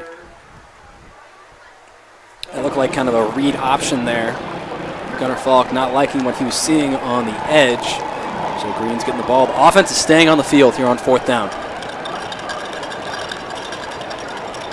It's 4th and a yard. Now here comes the punt team. 4th and a yard, and they're going to punt here with 10:40 to go. Jesuit going to drop back in punt coverage with DeMario Keys and Isaiah Rutherford back to receive. It'll be up to the Falcon defense to make another stop.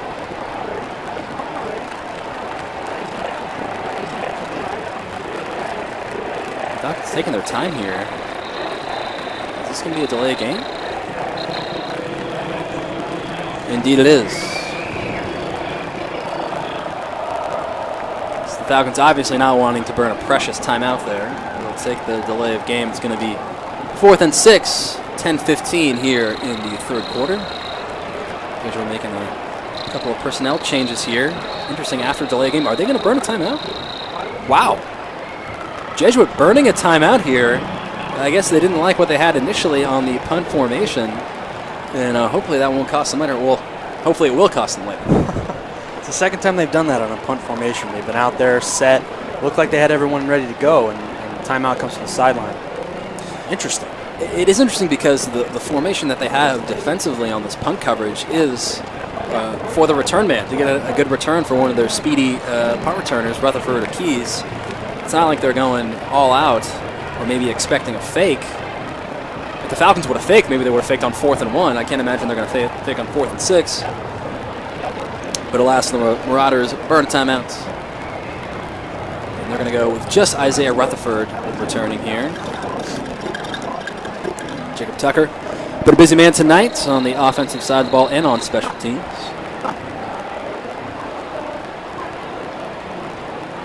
Senior, a high snap, but he snags it and he gets it off quickly.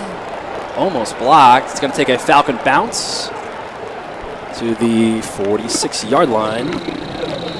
That's where the Marauders will debut on offense here in the second half.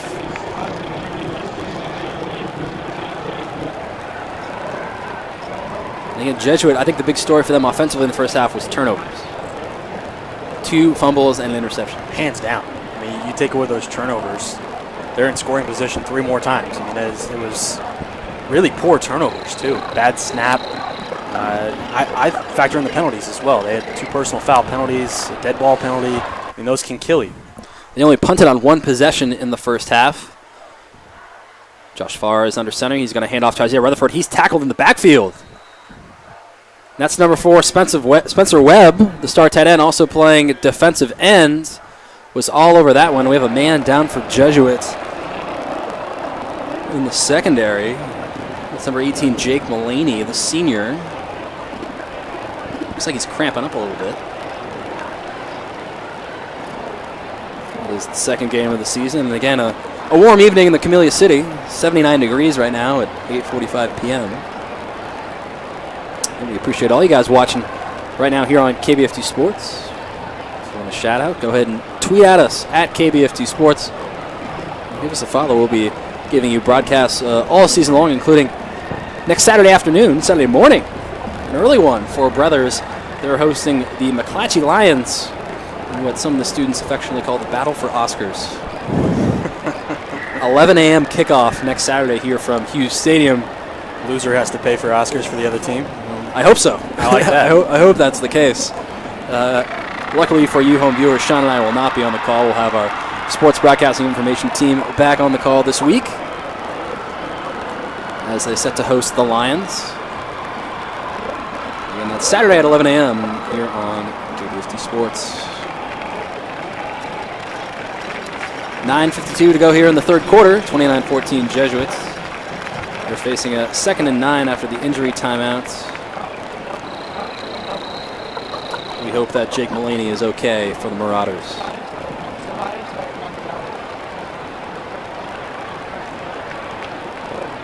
So 2nd and 9. Rutherford and Burks in the backfield for Jesuits. Inside handoff's going to go to Rutherford. He gets a nice block and into Falcon territory. It's going to be a Falcon first down at the 42. He just followed those big linemen right through it. He wasn't even touched until he was tackled for about 9 yards. Just kept those legs churning, going straight ahead. Falcons done a fairly good job of containing Rutherford outside of that 85-yard touchdown, obviously. But, you just can't give him space, and they've been able to contain him tonight. Again, easier said than done. He is a tremendous talent on the football field. 1st and 10 at the 42. Same formation for the Marauders. And it's going to be Burks on the inside handoff. He gets some blocks. Falcons got a hand on him, but he's going to get loose here, and he's going to go for a Marauder touchdown. 42 yards for Lorenzo Burks. His first touchdown of the night. 9:07 here in the third quarter. Burks had a big game 2 years ago as a sophomore. Understatement. Against he killed us 2 years ago. Against Brothers. Here's the thing. There's a definitive difference between these two football teams. One team can block, and the other team is Christian Brothers. I mean, it's so obvious. Every time Jesuits running backs get the ball, they're following 5-6 guys who are just chugging ahead, where Christian Brothers can't even get 2 seconds for their quarterback to throw the football. Football is a game where you got to win the battle of the line. Right now, Jesuits winning that handily. Extra point is good. It's 36-14 with 9:07 to go. We'll take a short break, but we'll be back with the 49th Holy Bowl in mere seconds.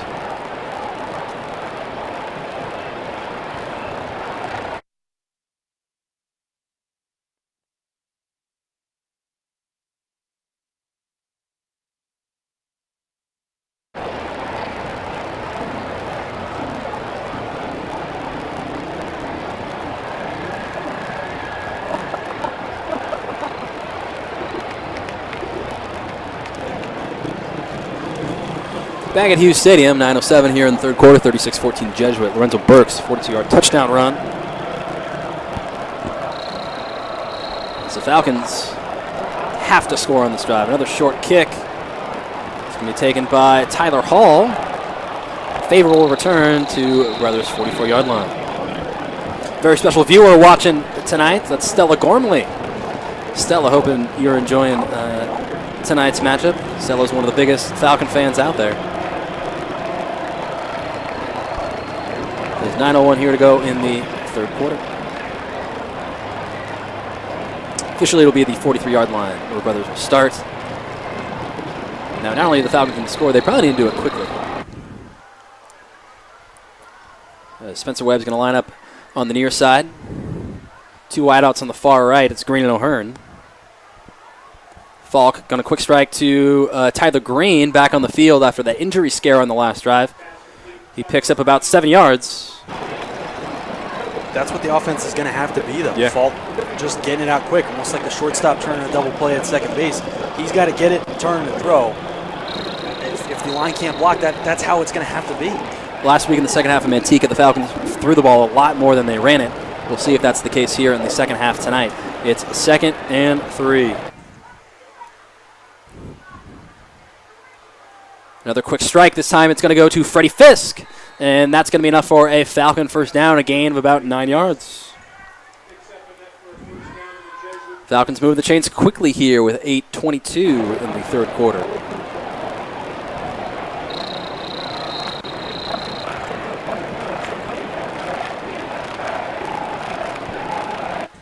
Falcons going 4 wide. Chase Gallup to Gunnar Falk's right. And Gunner's going to drop back to pass. He's going to find Jack O'Hearn. Oh, another drop for the senior O'Hearn. That's the second time tonight he's had a good look at the ball, and it went through his hands.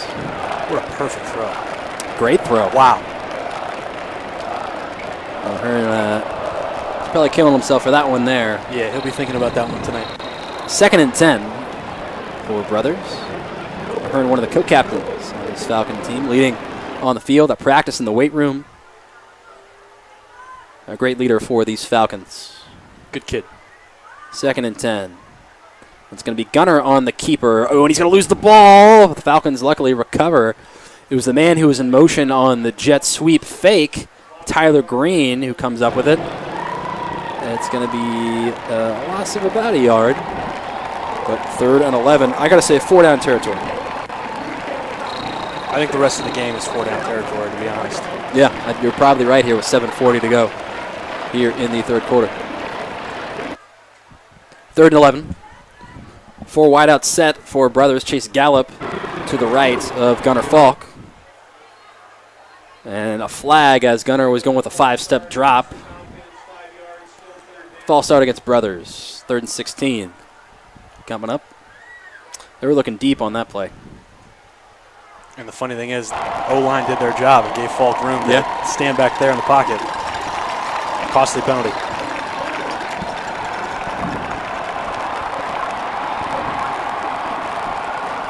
.7:25 to go, 3rd and 16. Falcons need to get to the 32 of the Marauders. Tyler Green on the near side of your screen. Spencer Webb in the tight end position. They're going to go across the middle of Freddie Fisk. Going to pick up about 8 yards. Fisk, his 2nd catch on this drive. It'll be 4th down with 7 minutes to go. Obviously, the Falcons got to go for it here in Jesuit territory. Another really strong throw, right on the money. Falk's been sharp on this drive for the Falcons. Has hit all of his targets. And the one drop by O'Hearn.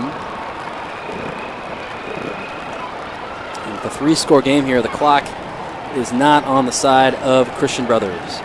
4th and 7 here with 6:36 to go.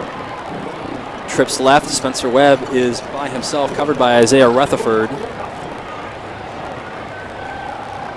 Fox going to roll to his left, looking downfield, going to throw against his body. It's going to be broken up by the Marauders. And it's going to be a turnover on downs. Jesuit's going to take over.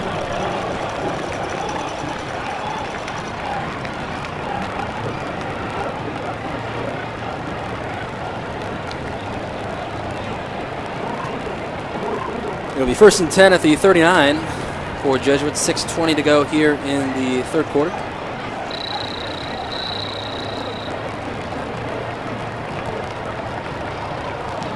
We got people watching from all over the country, including people on the job.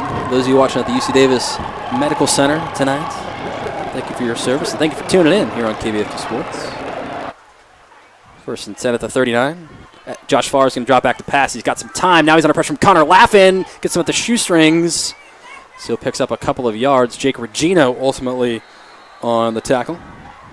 And the ball is loose. Are they pointing it for the Falcons? No signal from the refs. And there it is, recovered by the Falcons. To be honest, I didn't really see a fumble on that play. I thought maybe Farr was down. I thought for sure he was down. Nonetheless, I'll take it, but of course. I thought he was down. On CB's fumble in the first half with Gunnar Falk, it looked like he was down. Yep. It's a little thing called karma, Sean. So, brothers are going to take over at the 46-yard line. That's the 4th Jesuit turnover tonight. The 3rd fumble. CB +3 in turnover margin. It's just crazy. And it's 1st and 10 at the 46. Falcons, again, got to strike quick. Trips right. But the handoff goes to Jacob Tucker, the backfield. He's going to plow his way for a gain of about 7. There's a flag on the play. I see Spencer Webb. He was on the outside as a receiver throwing a block. He was kind of putting his hands up towards the referee saying, "Me? Sorry, bud. Looks like that was on you, either a hold or a block in the back."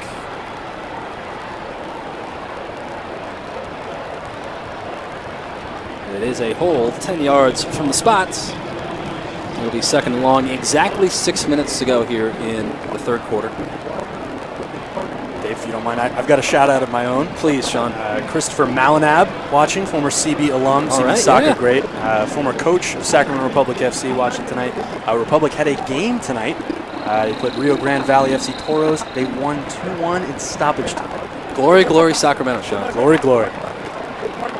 Four-wide set for the Falcons here. Handoff goes to Jacob Tucker. Tucker with a nice run. He's going to pick up about 12. The ball's on the carpet. He coughed it up. And that's going to be Jesuits football. And just like that, ball is back in Marauder hands after what a great run. What a great effort from Jacob Tucker. And the second turnover of the night for Brothers, both fumbles. Yeah, that's a tough one because that was such a good run. I mean, that was a first down. He had it. He wanted more. I think he got a little greedy with that run. He wanted a couple more yards. Tough to fault him in that situation for going for it. I mean, you want to see some fight out of these Brothers right now. And Tucker just gave us 2 back-to-back runs with strength. It's tough to really fault him for putting it on the ground there. So Marauders will take over at their own 42. 2-back set. They're going to go inside to Lorenzo Burks. The big boy is going to be stopped at the line of scrimmage. Nice tackle. Jack O'Hearn. Jack O'Hearn, the senior co-captain. The sweet tackle of Burks. Burks is listed as 6'2", 225 pounds. I don't know if you or I could bring him down. No. But Jack Not to mention his speed. Yes. He's all of that and fast. But Jack O'Hearn, a weight room warrior, was able to get that one. That is one way of putting it. Stop the line of scrimmage. That he ate the weights. Yes. 2nd and 10, play action. It's the backup quarterback in for Jesuit. They're going to toss it to Lorenzo Burks in the flat. He's got a little room heading down the sideline. He's going to be wrapped up by Jake Regino and a gang of Falcon tacklers in Brothers territory at the 38th. That's Hank Harvego, the second Jesuit quarterback, in on that play. But you see how much time he had in the pocket? Yeah. That whole play developed. Christian Brothers rushed 4 guys, couldn't really get near him, and then the play developed, he was wide open, and they get a big gain. It's all about the battle of the line, and Jesuit is quite frankly dominating right now. It'll be 1st and 10 at the 38. 4:45 to go here in the third quarter. You know, Jesuit, for the success they've had on offense tonight, I don't think they've run a play in the red zone. Correct me if I'm wrong here. No, you're right.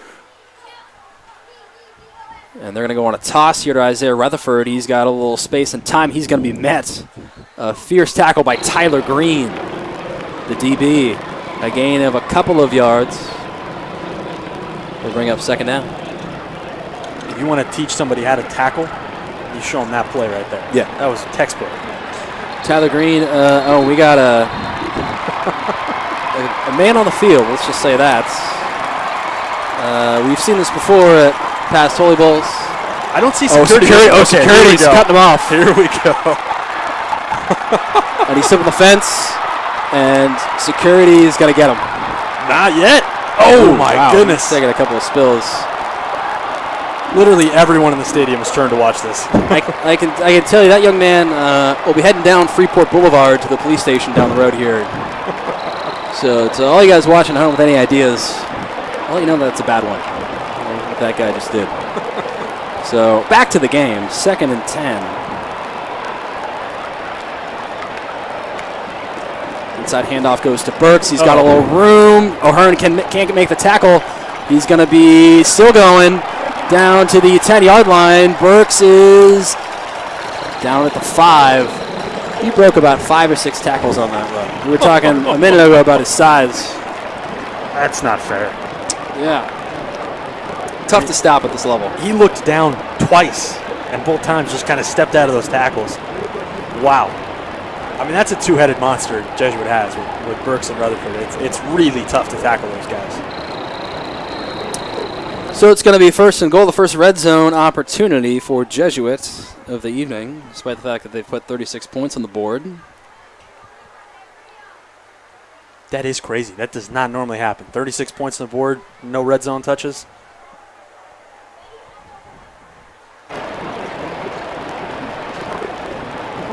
Inside handoff going to Isaiah Rutherford. He is stopped at the line of scrimmage, or just past the line of scrimmage. He's down before the goal line, excuse me. Rutherford denied his 2nd touchdown of the night. Spencer Webb in on that tackle, too. Showing his defensive prowess tonight, which is interesting. He's had a nice game tonight on both ends of the ball. Offense and defense.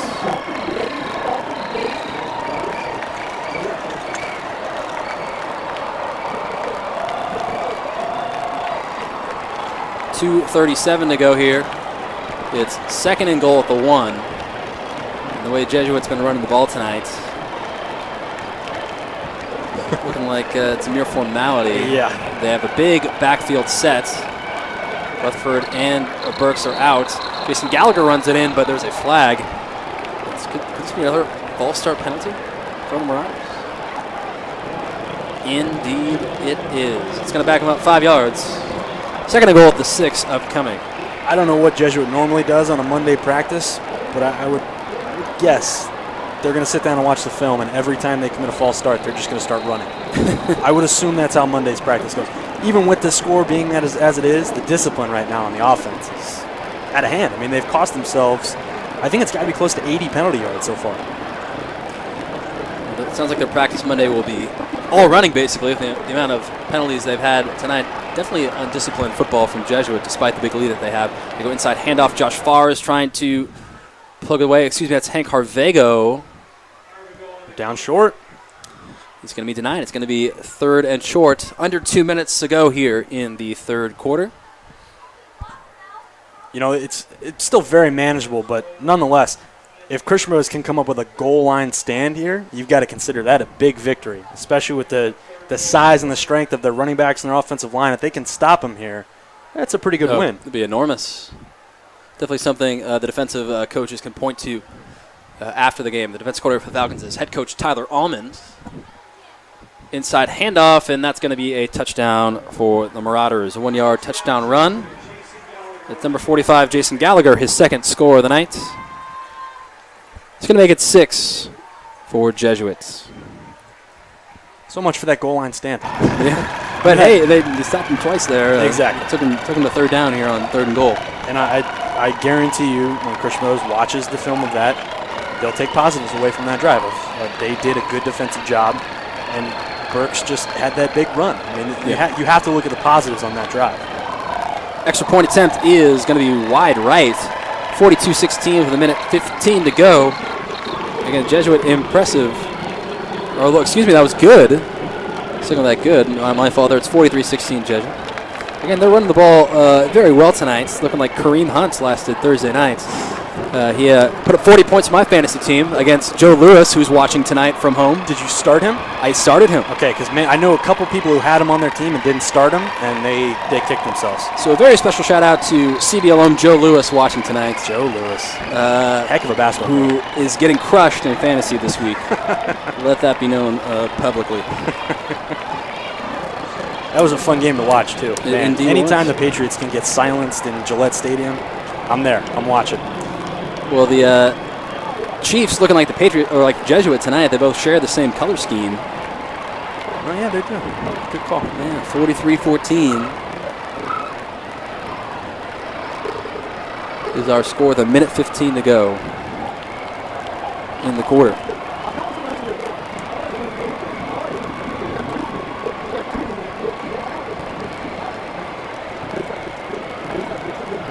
What the holdup is here. Does the kicker have a football? I think they're waiting for a football out there.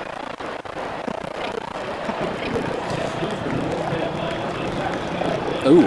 Another unsportsmanlike conduct call. That's the 3rd personal foul of the night for Marauders. 0 personal foul penalties tonight for Brothers. And that means they're going to kick off from they're going to kick off from the 25. It's further than the pros. We'll see if the Falcons can reap the benefits of that Jesuit era. Jesuit has at least 150 yards of penalties. I think it's close to that, yeah. And just bad penalties. Yeah. There's never really a good penalty, but there's penalties you can live with. These are not ones you live with. These are ones you shred on tape and instill on the boys that this is not okay. I think there were some extracurriculars on the point after. Maybe a lack of composure from Jesuits with this lead.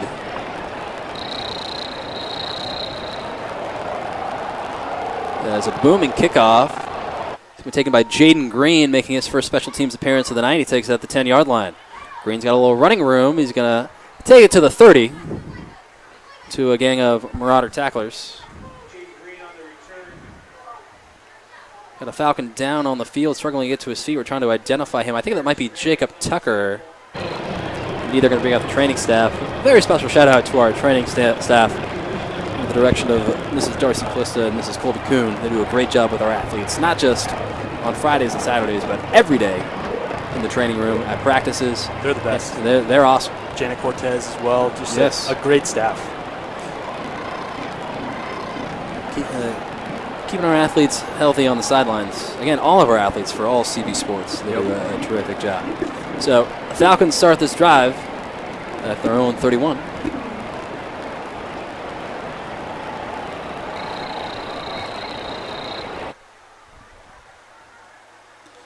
Fake the jet sweep inside handoff to Jaden Green. Green's going to pick up about a gain of 3. Under a minute to go here in the third quarter.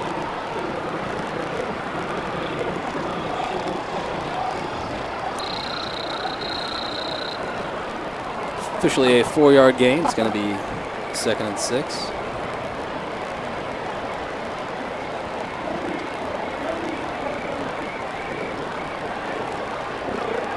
Jet sweep, fake to Will Warner. Gunnar Falk's going to keep it for himself. Stop for no gain. While Gunnar has had a great night throwing the ball, he's been contained on the ground tonight by the Jesuit D. I think they're just quick enough to stay with him. Yeah. I mean, he's had space. They've just been a step or two behind, and then they've been there. They definitely game plan for him. I mean, they were aware of his foot speed, aware of that he could beat him with your arm. You got to pressure him early. The defensive game plan from Jesuit tonight has been top-notch. 5 seconds to go here in the quarter. The Falcons are going to have to fight to get this one off 2-1. They do get it off. Gunnar Falk going to go to his right towards Spencer Webb. Oh, Webb almost had it. He was double covered. And there is going to be a flag. It's going to be pass interference. Despite the double coverage, still almost hauled that ball in. He's an impressive football player. The Pac-12 will see why very soon. Yes. Pass interference against the Marauders. Again, another penalty for Jesuit. That's going to be the last play of the third quarter. 1 quarter to go here in Holyville 49. It's Jesuit 43, Brothers 14. We'll be back in a minute.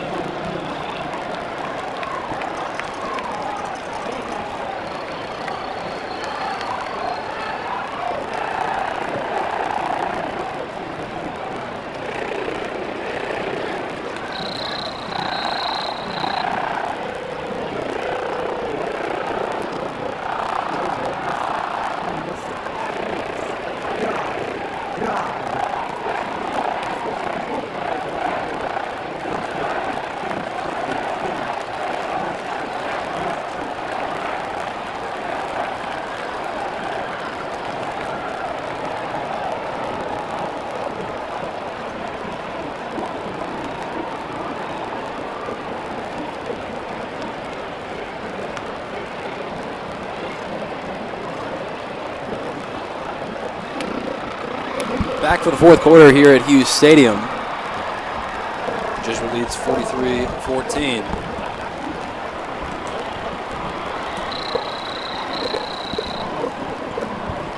Falcon offense on the field. It's 1st and 10 at midfield. Fake toss. Gunnar is going to roll to his left. Look downfield. No, he's going to run, stay in bounds, go back to the original line of scrimmage. He was looking deep to the right side towards Spencer Webb, who again continues to be double covered tonight. Someone who's been all over coverage tonight in terms of watching us on the East Coast, Marcus Cepeda from the class of 2017. And join our broadcast live from Boston, Massachusetts. KFC Sports bringing you Falcon football no matter what time zone you're in. And it's 2nd and 11. Trips right for Brothers. Takes the handoff to Gallup. It's going to be a screen to Freddie Fisk. Fisk loses the ball. Picks it up. Definitely a complete pass. Likely he wouldn't have gotten a huge gain anyways had he hung on to the football. He does pick up 2 yards. It's going to be 3rd and 9. As you mentioned on the last drive, every drive is 4-down territory right now. I think hands down.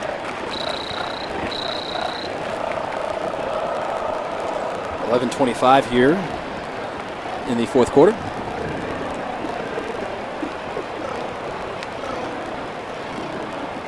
Falk in the shotgun. Chase Gallup to his right. Freddie Fisk in the near side. Tyler Green on the far right. Falk, not a lot of time. He's going to go to Fisk from out of the backfield. He's met a 2-yard catch. There is a flag on the play in the middle of the field. Defensive holding, perhaps, from where the flag is situated. Jack O'Hearn was kind of on his back on that play.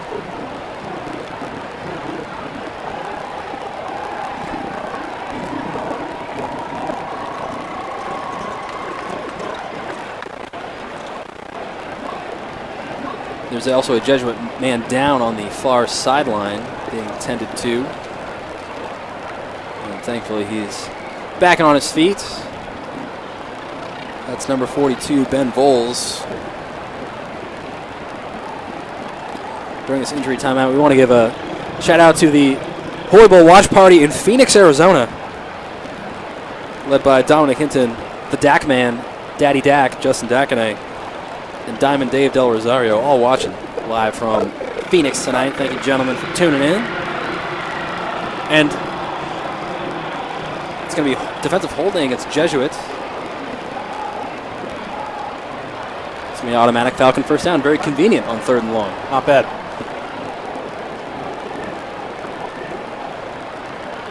So 1st and 10 at the 37. 11:03 to play in the ballgame.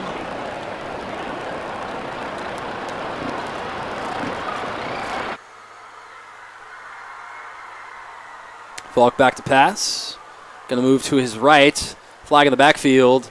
He's going to run a little bit, gain about 2 or 3 yards, but I got to imagine that's going to be a holding call on Brothers. Indeed. 10 yards from the spot. Probably going to make it 1st and 25 here.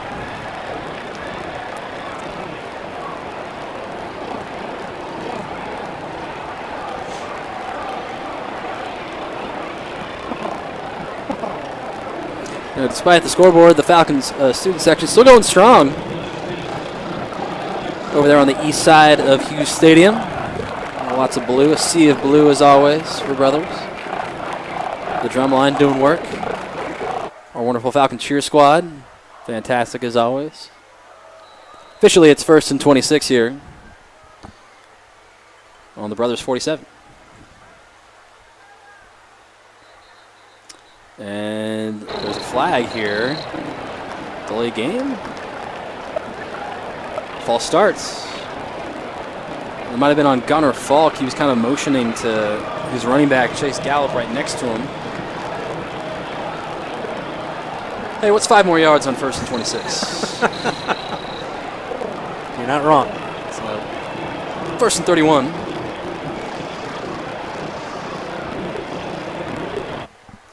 Trips left with Spencer Webb on the far right. Just Gallup in the backfield. Gallup with the fake handoff.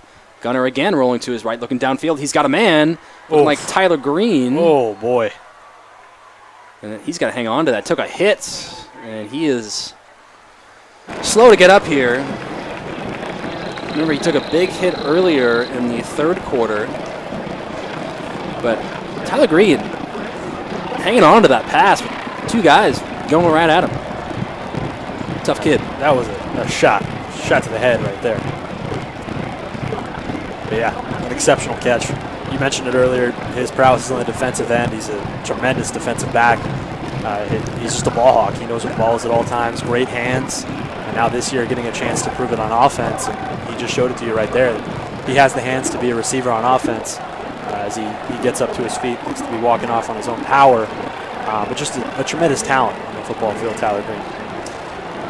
Putting his body on the line with a 17-yard gain to make it a more manageable 2nd and 14. And that won't go unnoticed by his coaches. More importantly, it was right in front of the sideline. His teammates saw that.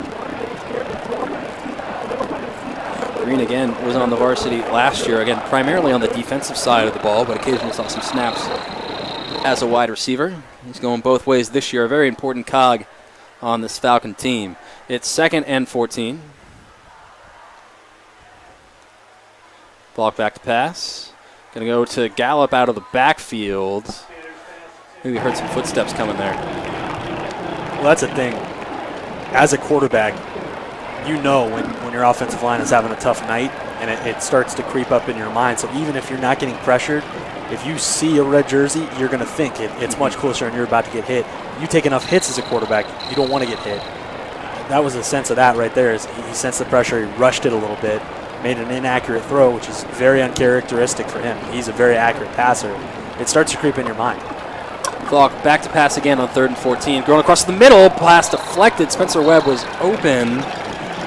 Jason Gallagher got a finger on it. Gallagher's had a big night on the offensive side of the ball with 2 touchdowns. It's going to make it 4th and 14. Again, Webb was open there, had a nice look. Credit the Jesuit linebacking core for getting a hand on that one.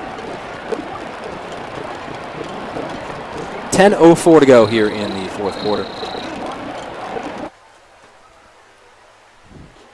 Trips right with Jack O'Hearn on the near side. It looks like Brothers is going to call a timeout. Kind of get things situated here. We'll take a timeout with them with 10:04 to go in the ball game. Marauders on top here in the 49th Holy Bowl.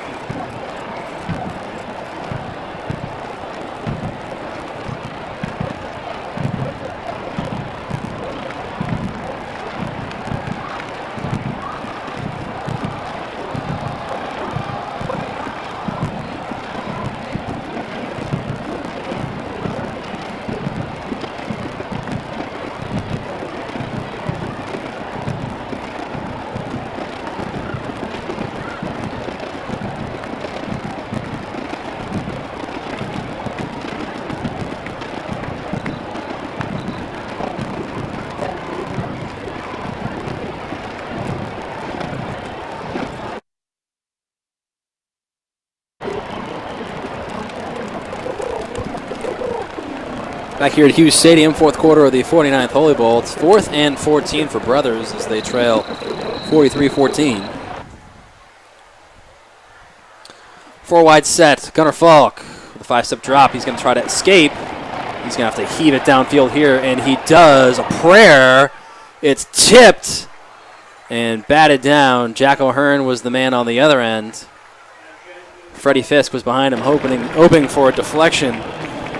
But again, not a lot of time, but something you kind of alluded to earlier. As soon as Gunnar sees a red jersey, I've noticed a lot here, especially in the second half, he's escaping a lot earlier, even when he's not getting pressure. And that was the case on that play as well. And it put him in a tough position. It was a tough throw.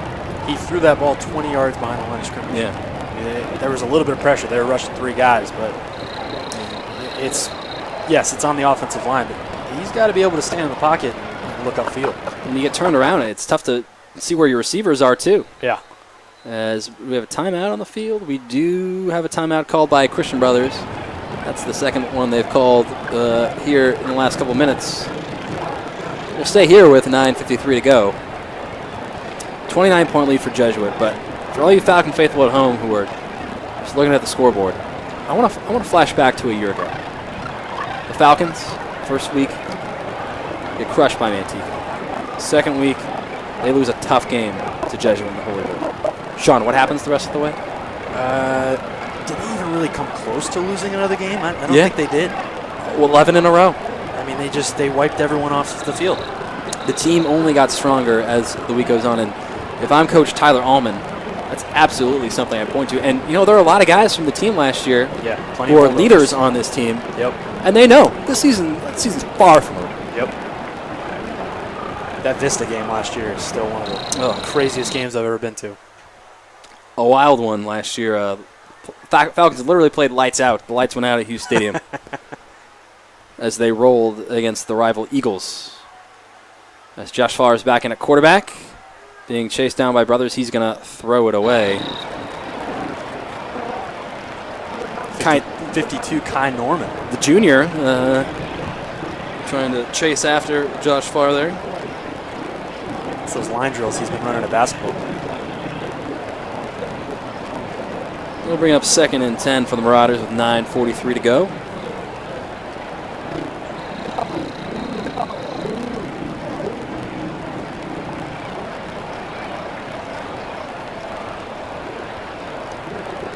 Two backfield set. Burks and Rutherford are out of the game. Inside handoff. Decent carry for number 13, Cade Cunningham. Picks up about 5 yards, maybe 4. It's going to be 3rd and 6 here. I will mention something I've noticed. Dave and I are calling the game here. Jesuit's the home side, so we're on the Jesuit side, and we are right next to the Jesuit cheering section. I've seen maybe 50 kids leave the Jesuit cheering section. I've yet to see a kid from the CB section walk out of it. In fact, CB, we're looking across here at the east side of the stadium. They're making plenty of noise. They're jumping around, having a good time. Jack O'Hearn with a well-timed blitz here, but the officials disagree. They're throwing a flag there. It's going to be encroachment to make it 3rd and 1. O'Hearn almost had it. Oh, false start. I've never been more glad to be wrong. Wow. It's going to be credit O'Hearn for throwing off the Jesuit line there, moving early. They saw him blitzing, didn't know what to do. So instead of 3rd and 1, it's 3rd and 11. If I saw Jack O'Hearn in football pads blitzing me, I'd be scared. I'd be scared as well. I'd be a little worried. I'd be terrified, to be honest. That's going to make it 3rd and 11. Another false start. That's about 7 or 8 false start penalties. Yeah, I mean, they're piling up.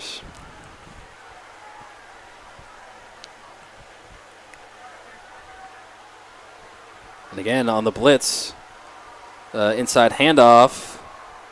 Looks like that might be Cunningham again. It is indeed. Close to a first down.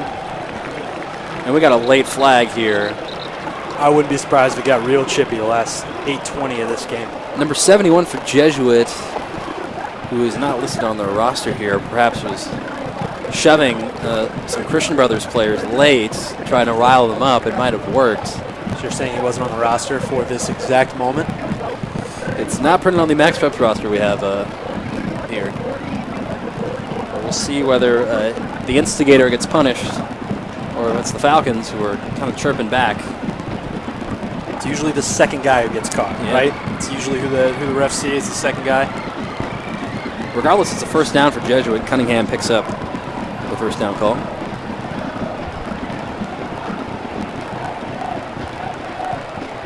Personal foul, it's against Brothers, so again, crime goes unpunished for the Marauders. It's going to be a 15-yarder. But, Sean, something I want to point out here. If you looked at the box score and you saw the turnover margin and you saw the penalty yards, you'd think it would be a lot closer. Different game. It's the scoreboard would be different, you would imagine. But Jesuit has just these mistakes have not hurt them tonight. Well, I mean that goes to their big play potential. All those big plays early on saved them from having to worry about any of these penalties or turnovers. Jackson Kanan on the carry, his first carry of the night. 7-yard gain. Will Warner on the tackle. It's going to bring up 2nd and 4 after the 6-yard gain. 2nd and 5. P announcer a little generous for the Marauders. Under 8 minutes to go here.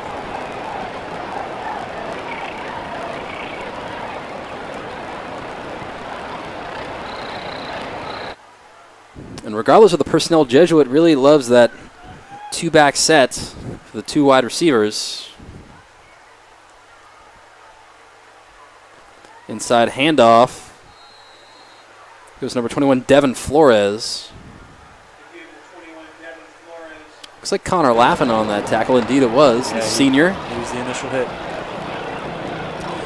Brother Cooper also plays on the offensive and defensive lines for Brothers. No gain on the play. It's going to be 3rd and 5.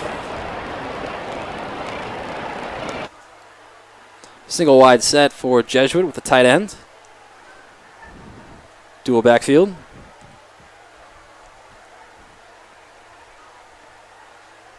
Delayed handoff again goes to Flores. He is stopped at the line of scrimmage, maybe even lost a yard.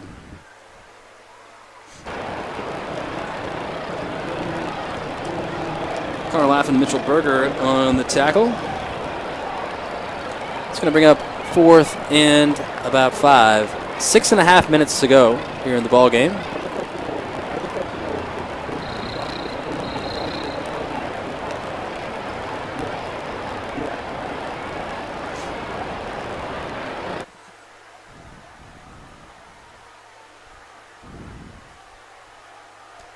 An inside handoff. And Jesuit's going to pick up a first down.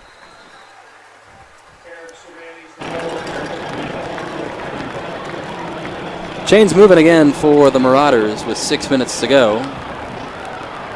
They're in the red zone here. Pace of the game is definitely slowed down here. Jesuit burning off the clock.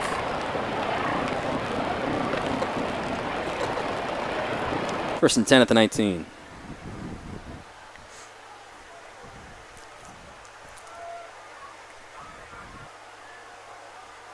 Another inside handoff. Gain of a couple of yards. Looking ahead to next week, the Falcons again will be playing C.K. McClatchy here at Hughes Stadium at 11 o'clock. You can see it on KBFT Sports. I'll just say this about the Lions. It'll be a welcome opponent after the first 2 weeks. With Manteca and Jesuit, I wouldn't be surprised if the Falcons take out some of the aggression from the first 2 games on our neighborhood rivals. I would keep an eye on that first quarter score. 2nd and 7. And brought down in the backfield for Jesuit is number 48, Mitchell Berger, the senior. Another leader on this team, on and off the field and in the classroom. Loss of a yard on the carry. 5 minutes to go here in the ball game. It's going to be 3rd and 8. Falcon D looking for another stop.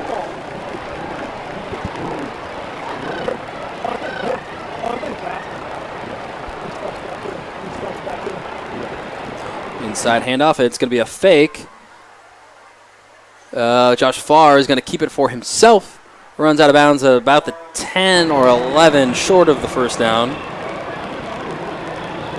It's going to be 4th and short with 4:32 to go in the ball game.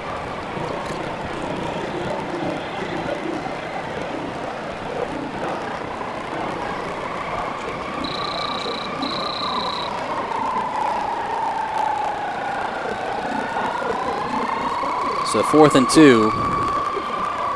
I know head coach Tyler Almer would love a stop here from the Falcon D.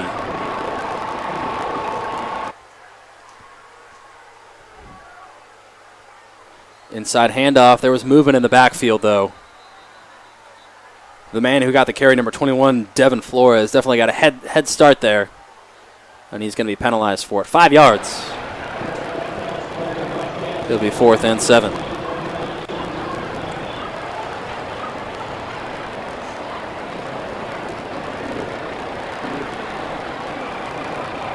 So the Falcons have McClatchy next week.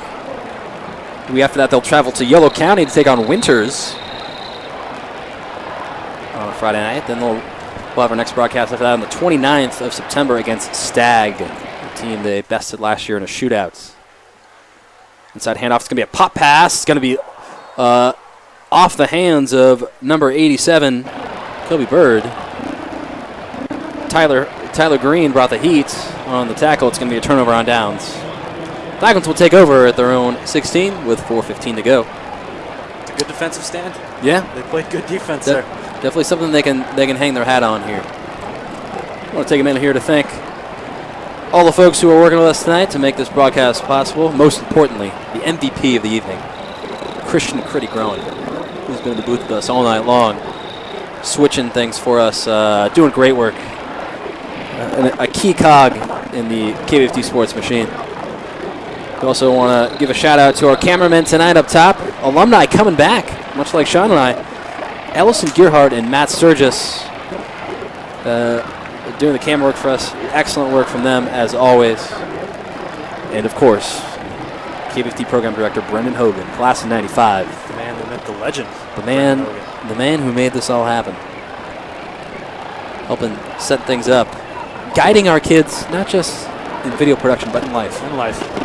So, a great man. As the Falcons burn a time out here. And the thing that's going to put a smile on my face, looking across at the stadium, 4:15 on the clock, we're down by 29. The student section going dumb. Yep. Just getting loose. Enjoying their night. Just having a great time. This is truly one of the great days of the year for the Christian Brothers community, regardless of the scoreline. Seeing all the spirits from our Falcons is tremendous. As Jaden Green's going to get the call on the handoff, be stopped at the line of scrimmage.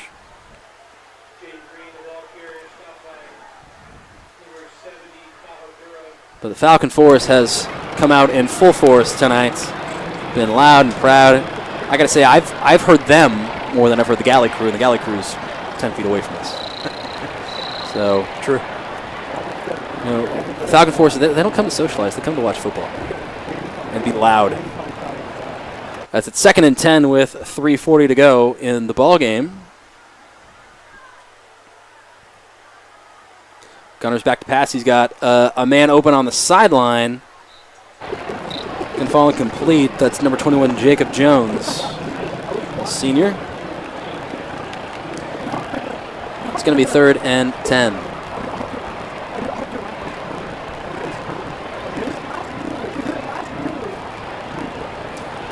So the Falcons have McClatchy next week. They're at Winters and they're hosting Stag before starting league play. Got to imagine for the 4th straight year, it's going to come down to the last week of the season. And Vista del Lago, the Falcons will be traveling up to Folsom for that one, for the season finale. That's a game that last year I know the players cared about more than Holy Bowl. As Gunnar Falk's going to go deep, looking for Will Warner. It's going to fall incomplete. There is a flag in the secondary. Got to be holding of some kind, I would imagine.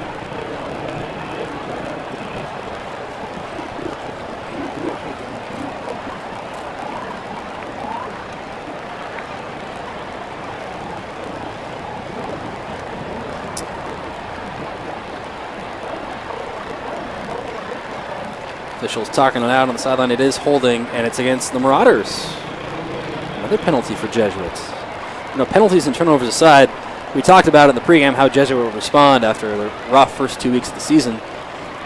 Needless to say, they've responded positively. They're looked sharp tonight, although, again, penalties and turnovers, you know, you definitely can't get away with that against Folsom. And I know the league that Jesuit's in, you can't get away with that with all the teams in their league. No, they will have to clean that up moving forward. So it's 1st and 10 at the 26 after the penalty. Toss goes to Jaden Green. He's got a little space to run. He breaks the edge around the corner, down the sideline. And Jaden Green picks up about 12 yards. Make that 15 yards. Green has seen his time exclusively in the second half here, but he's shown flashes of brilliance at times. Four Brothers gets the ball moving in a positive direction here. 1st and 10 at the 43 with 3:11 to go in the ball game.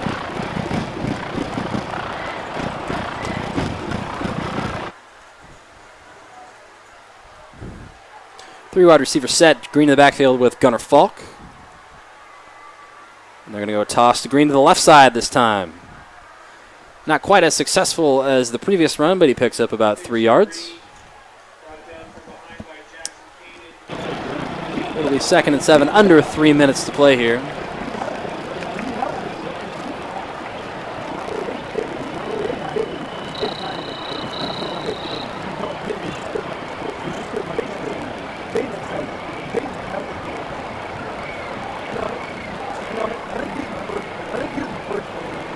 Michael Grandstaff and Will Warner wide. Freddie Fisk to the near side of the screen.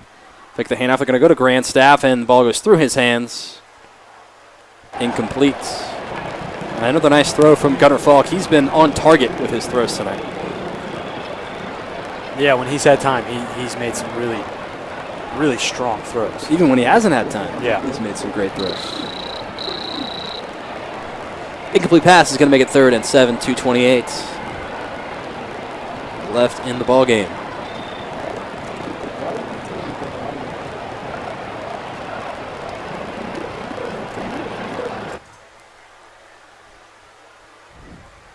It's Warner and Fisk to the right of Falk. Grandstaff on the near side. Jaden Green in the backfield. Toss is going to go to Green. He's going to add about a yard to his ledger. It's going to be 4th down. Falcons obviously going for it here with 2:10 remaining in the ballgame.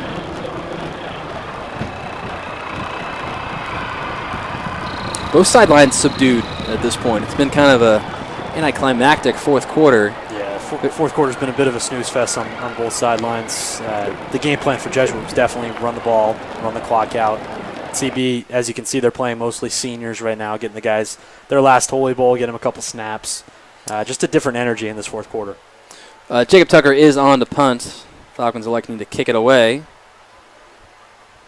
And a high, kind of a shank kick. Definitely his weakest punt of the night. Went about 13 yards. Jesuit's going to take over at their own 43 with 1:32 to go. Both teams with a timeout.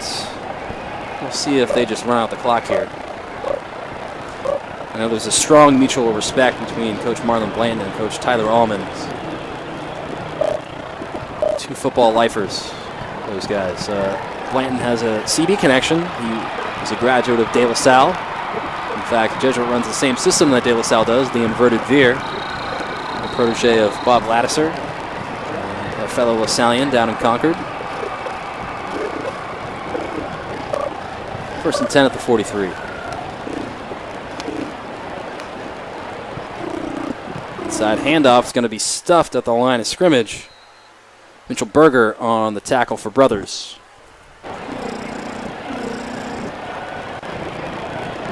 Cade Cunningham. Pick up. Ends up gaining 2 yards. It's going to be 2nd and 8. 1:10 left here. The 49th Holy Bowl.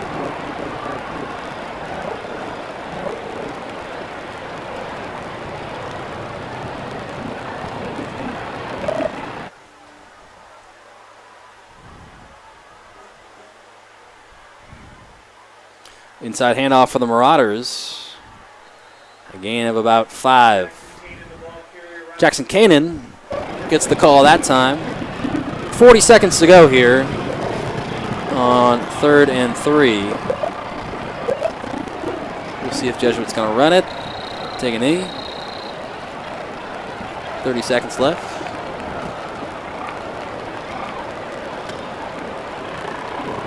Got to imagine this is going to be the last play of the game unless there's a pass or somebody goes out of bounds or perhaps a penalty. Another inside handoff. Pickup of about 2. And with 10 seconds to go, that's going to be it. So our final score with Holy Bowl 49, the Jesuit Marauders 43, the Christian Brothers Falcons 14. Sean, your final thoughts? The big plays from Jesuit really won this game. For most of it, it was pretty even. Jesuit with the penalties and the turnovers gave Christian Brothers a few chances, but really this game was won and lost at the line of scrimmage. And Jesuit just dominated the second half, shutting out the Falcons' offense in the second half. But ultimately, it's the big play potential. The 85-yard touchdown, the long kickoff return. If Christian Brothers wanted to win this game, the big plays, they needed to stop them. They didn't. Yeah, we expected a strong showing on the run game for Jesuit. Something perhaps we didn't expect was the 4 turnovers from the Marauders. But the Falcons just could not capitalize on those mistakes and all the penalty yardage from the Marauders. So we're going to wrap things up here from Hughes Stadium again. Special thank you to Christian Critty Groen for switching things tonight for Brothers, our cameramen Ellison Gearhart and Matt Sturgis, and of course the executive producer and the program director for KBFT and KBFT Sports, Mr. Brendan Hogan from the class of 95. For Sean Steimel, I'm Dave Anderson. Thank you so much for joining us here for our broadcast of Holy Bowl 49. Remember, folks, Falcons fly highest.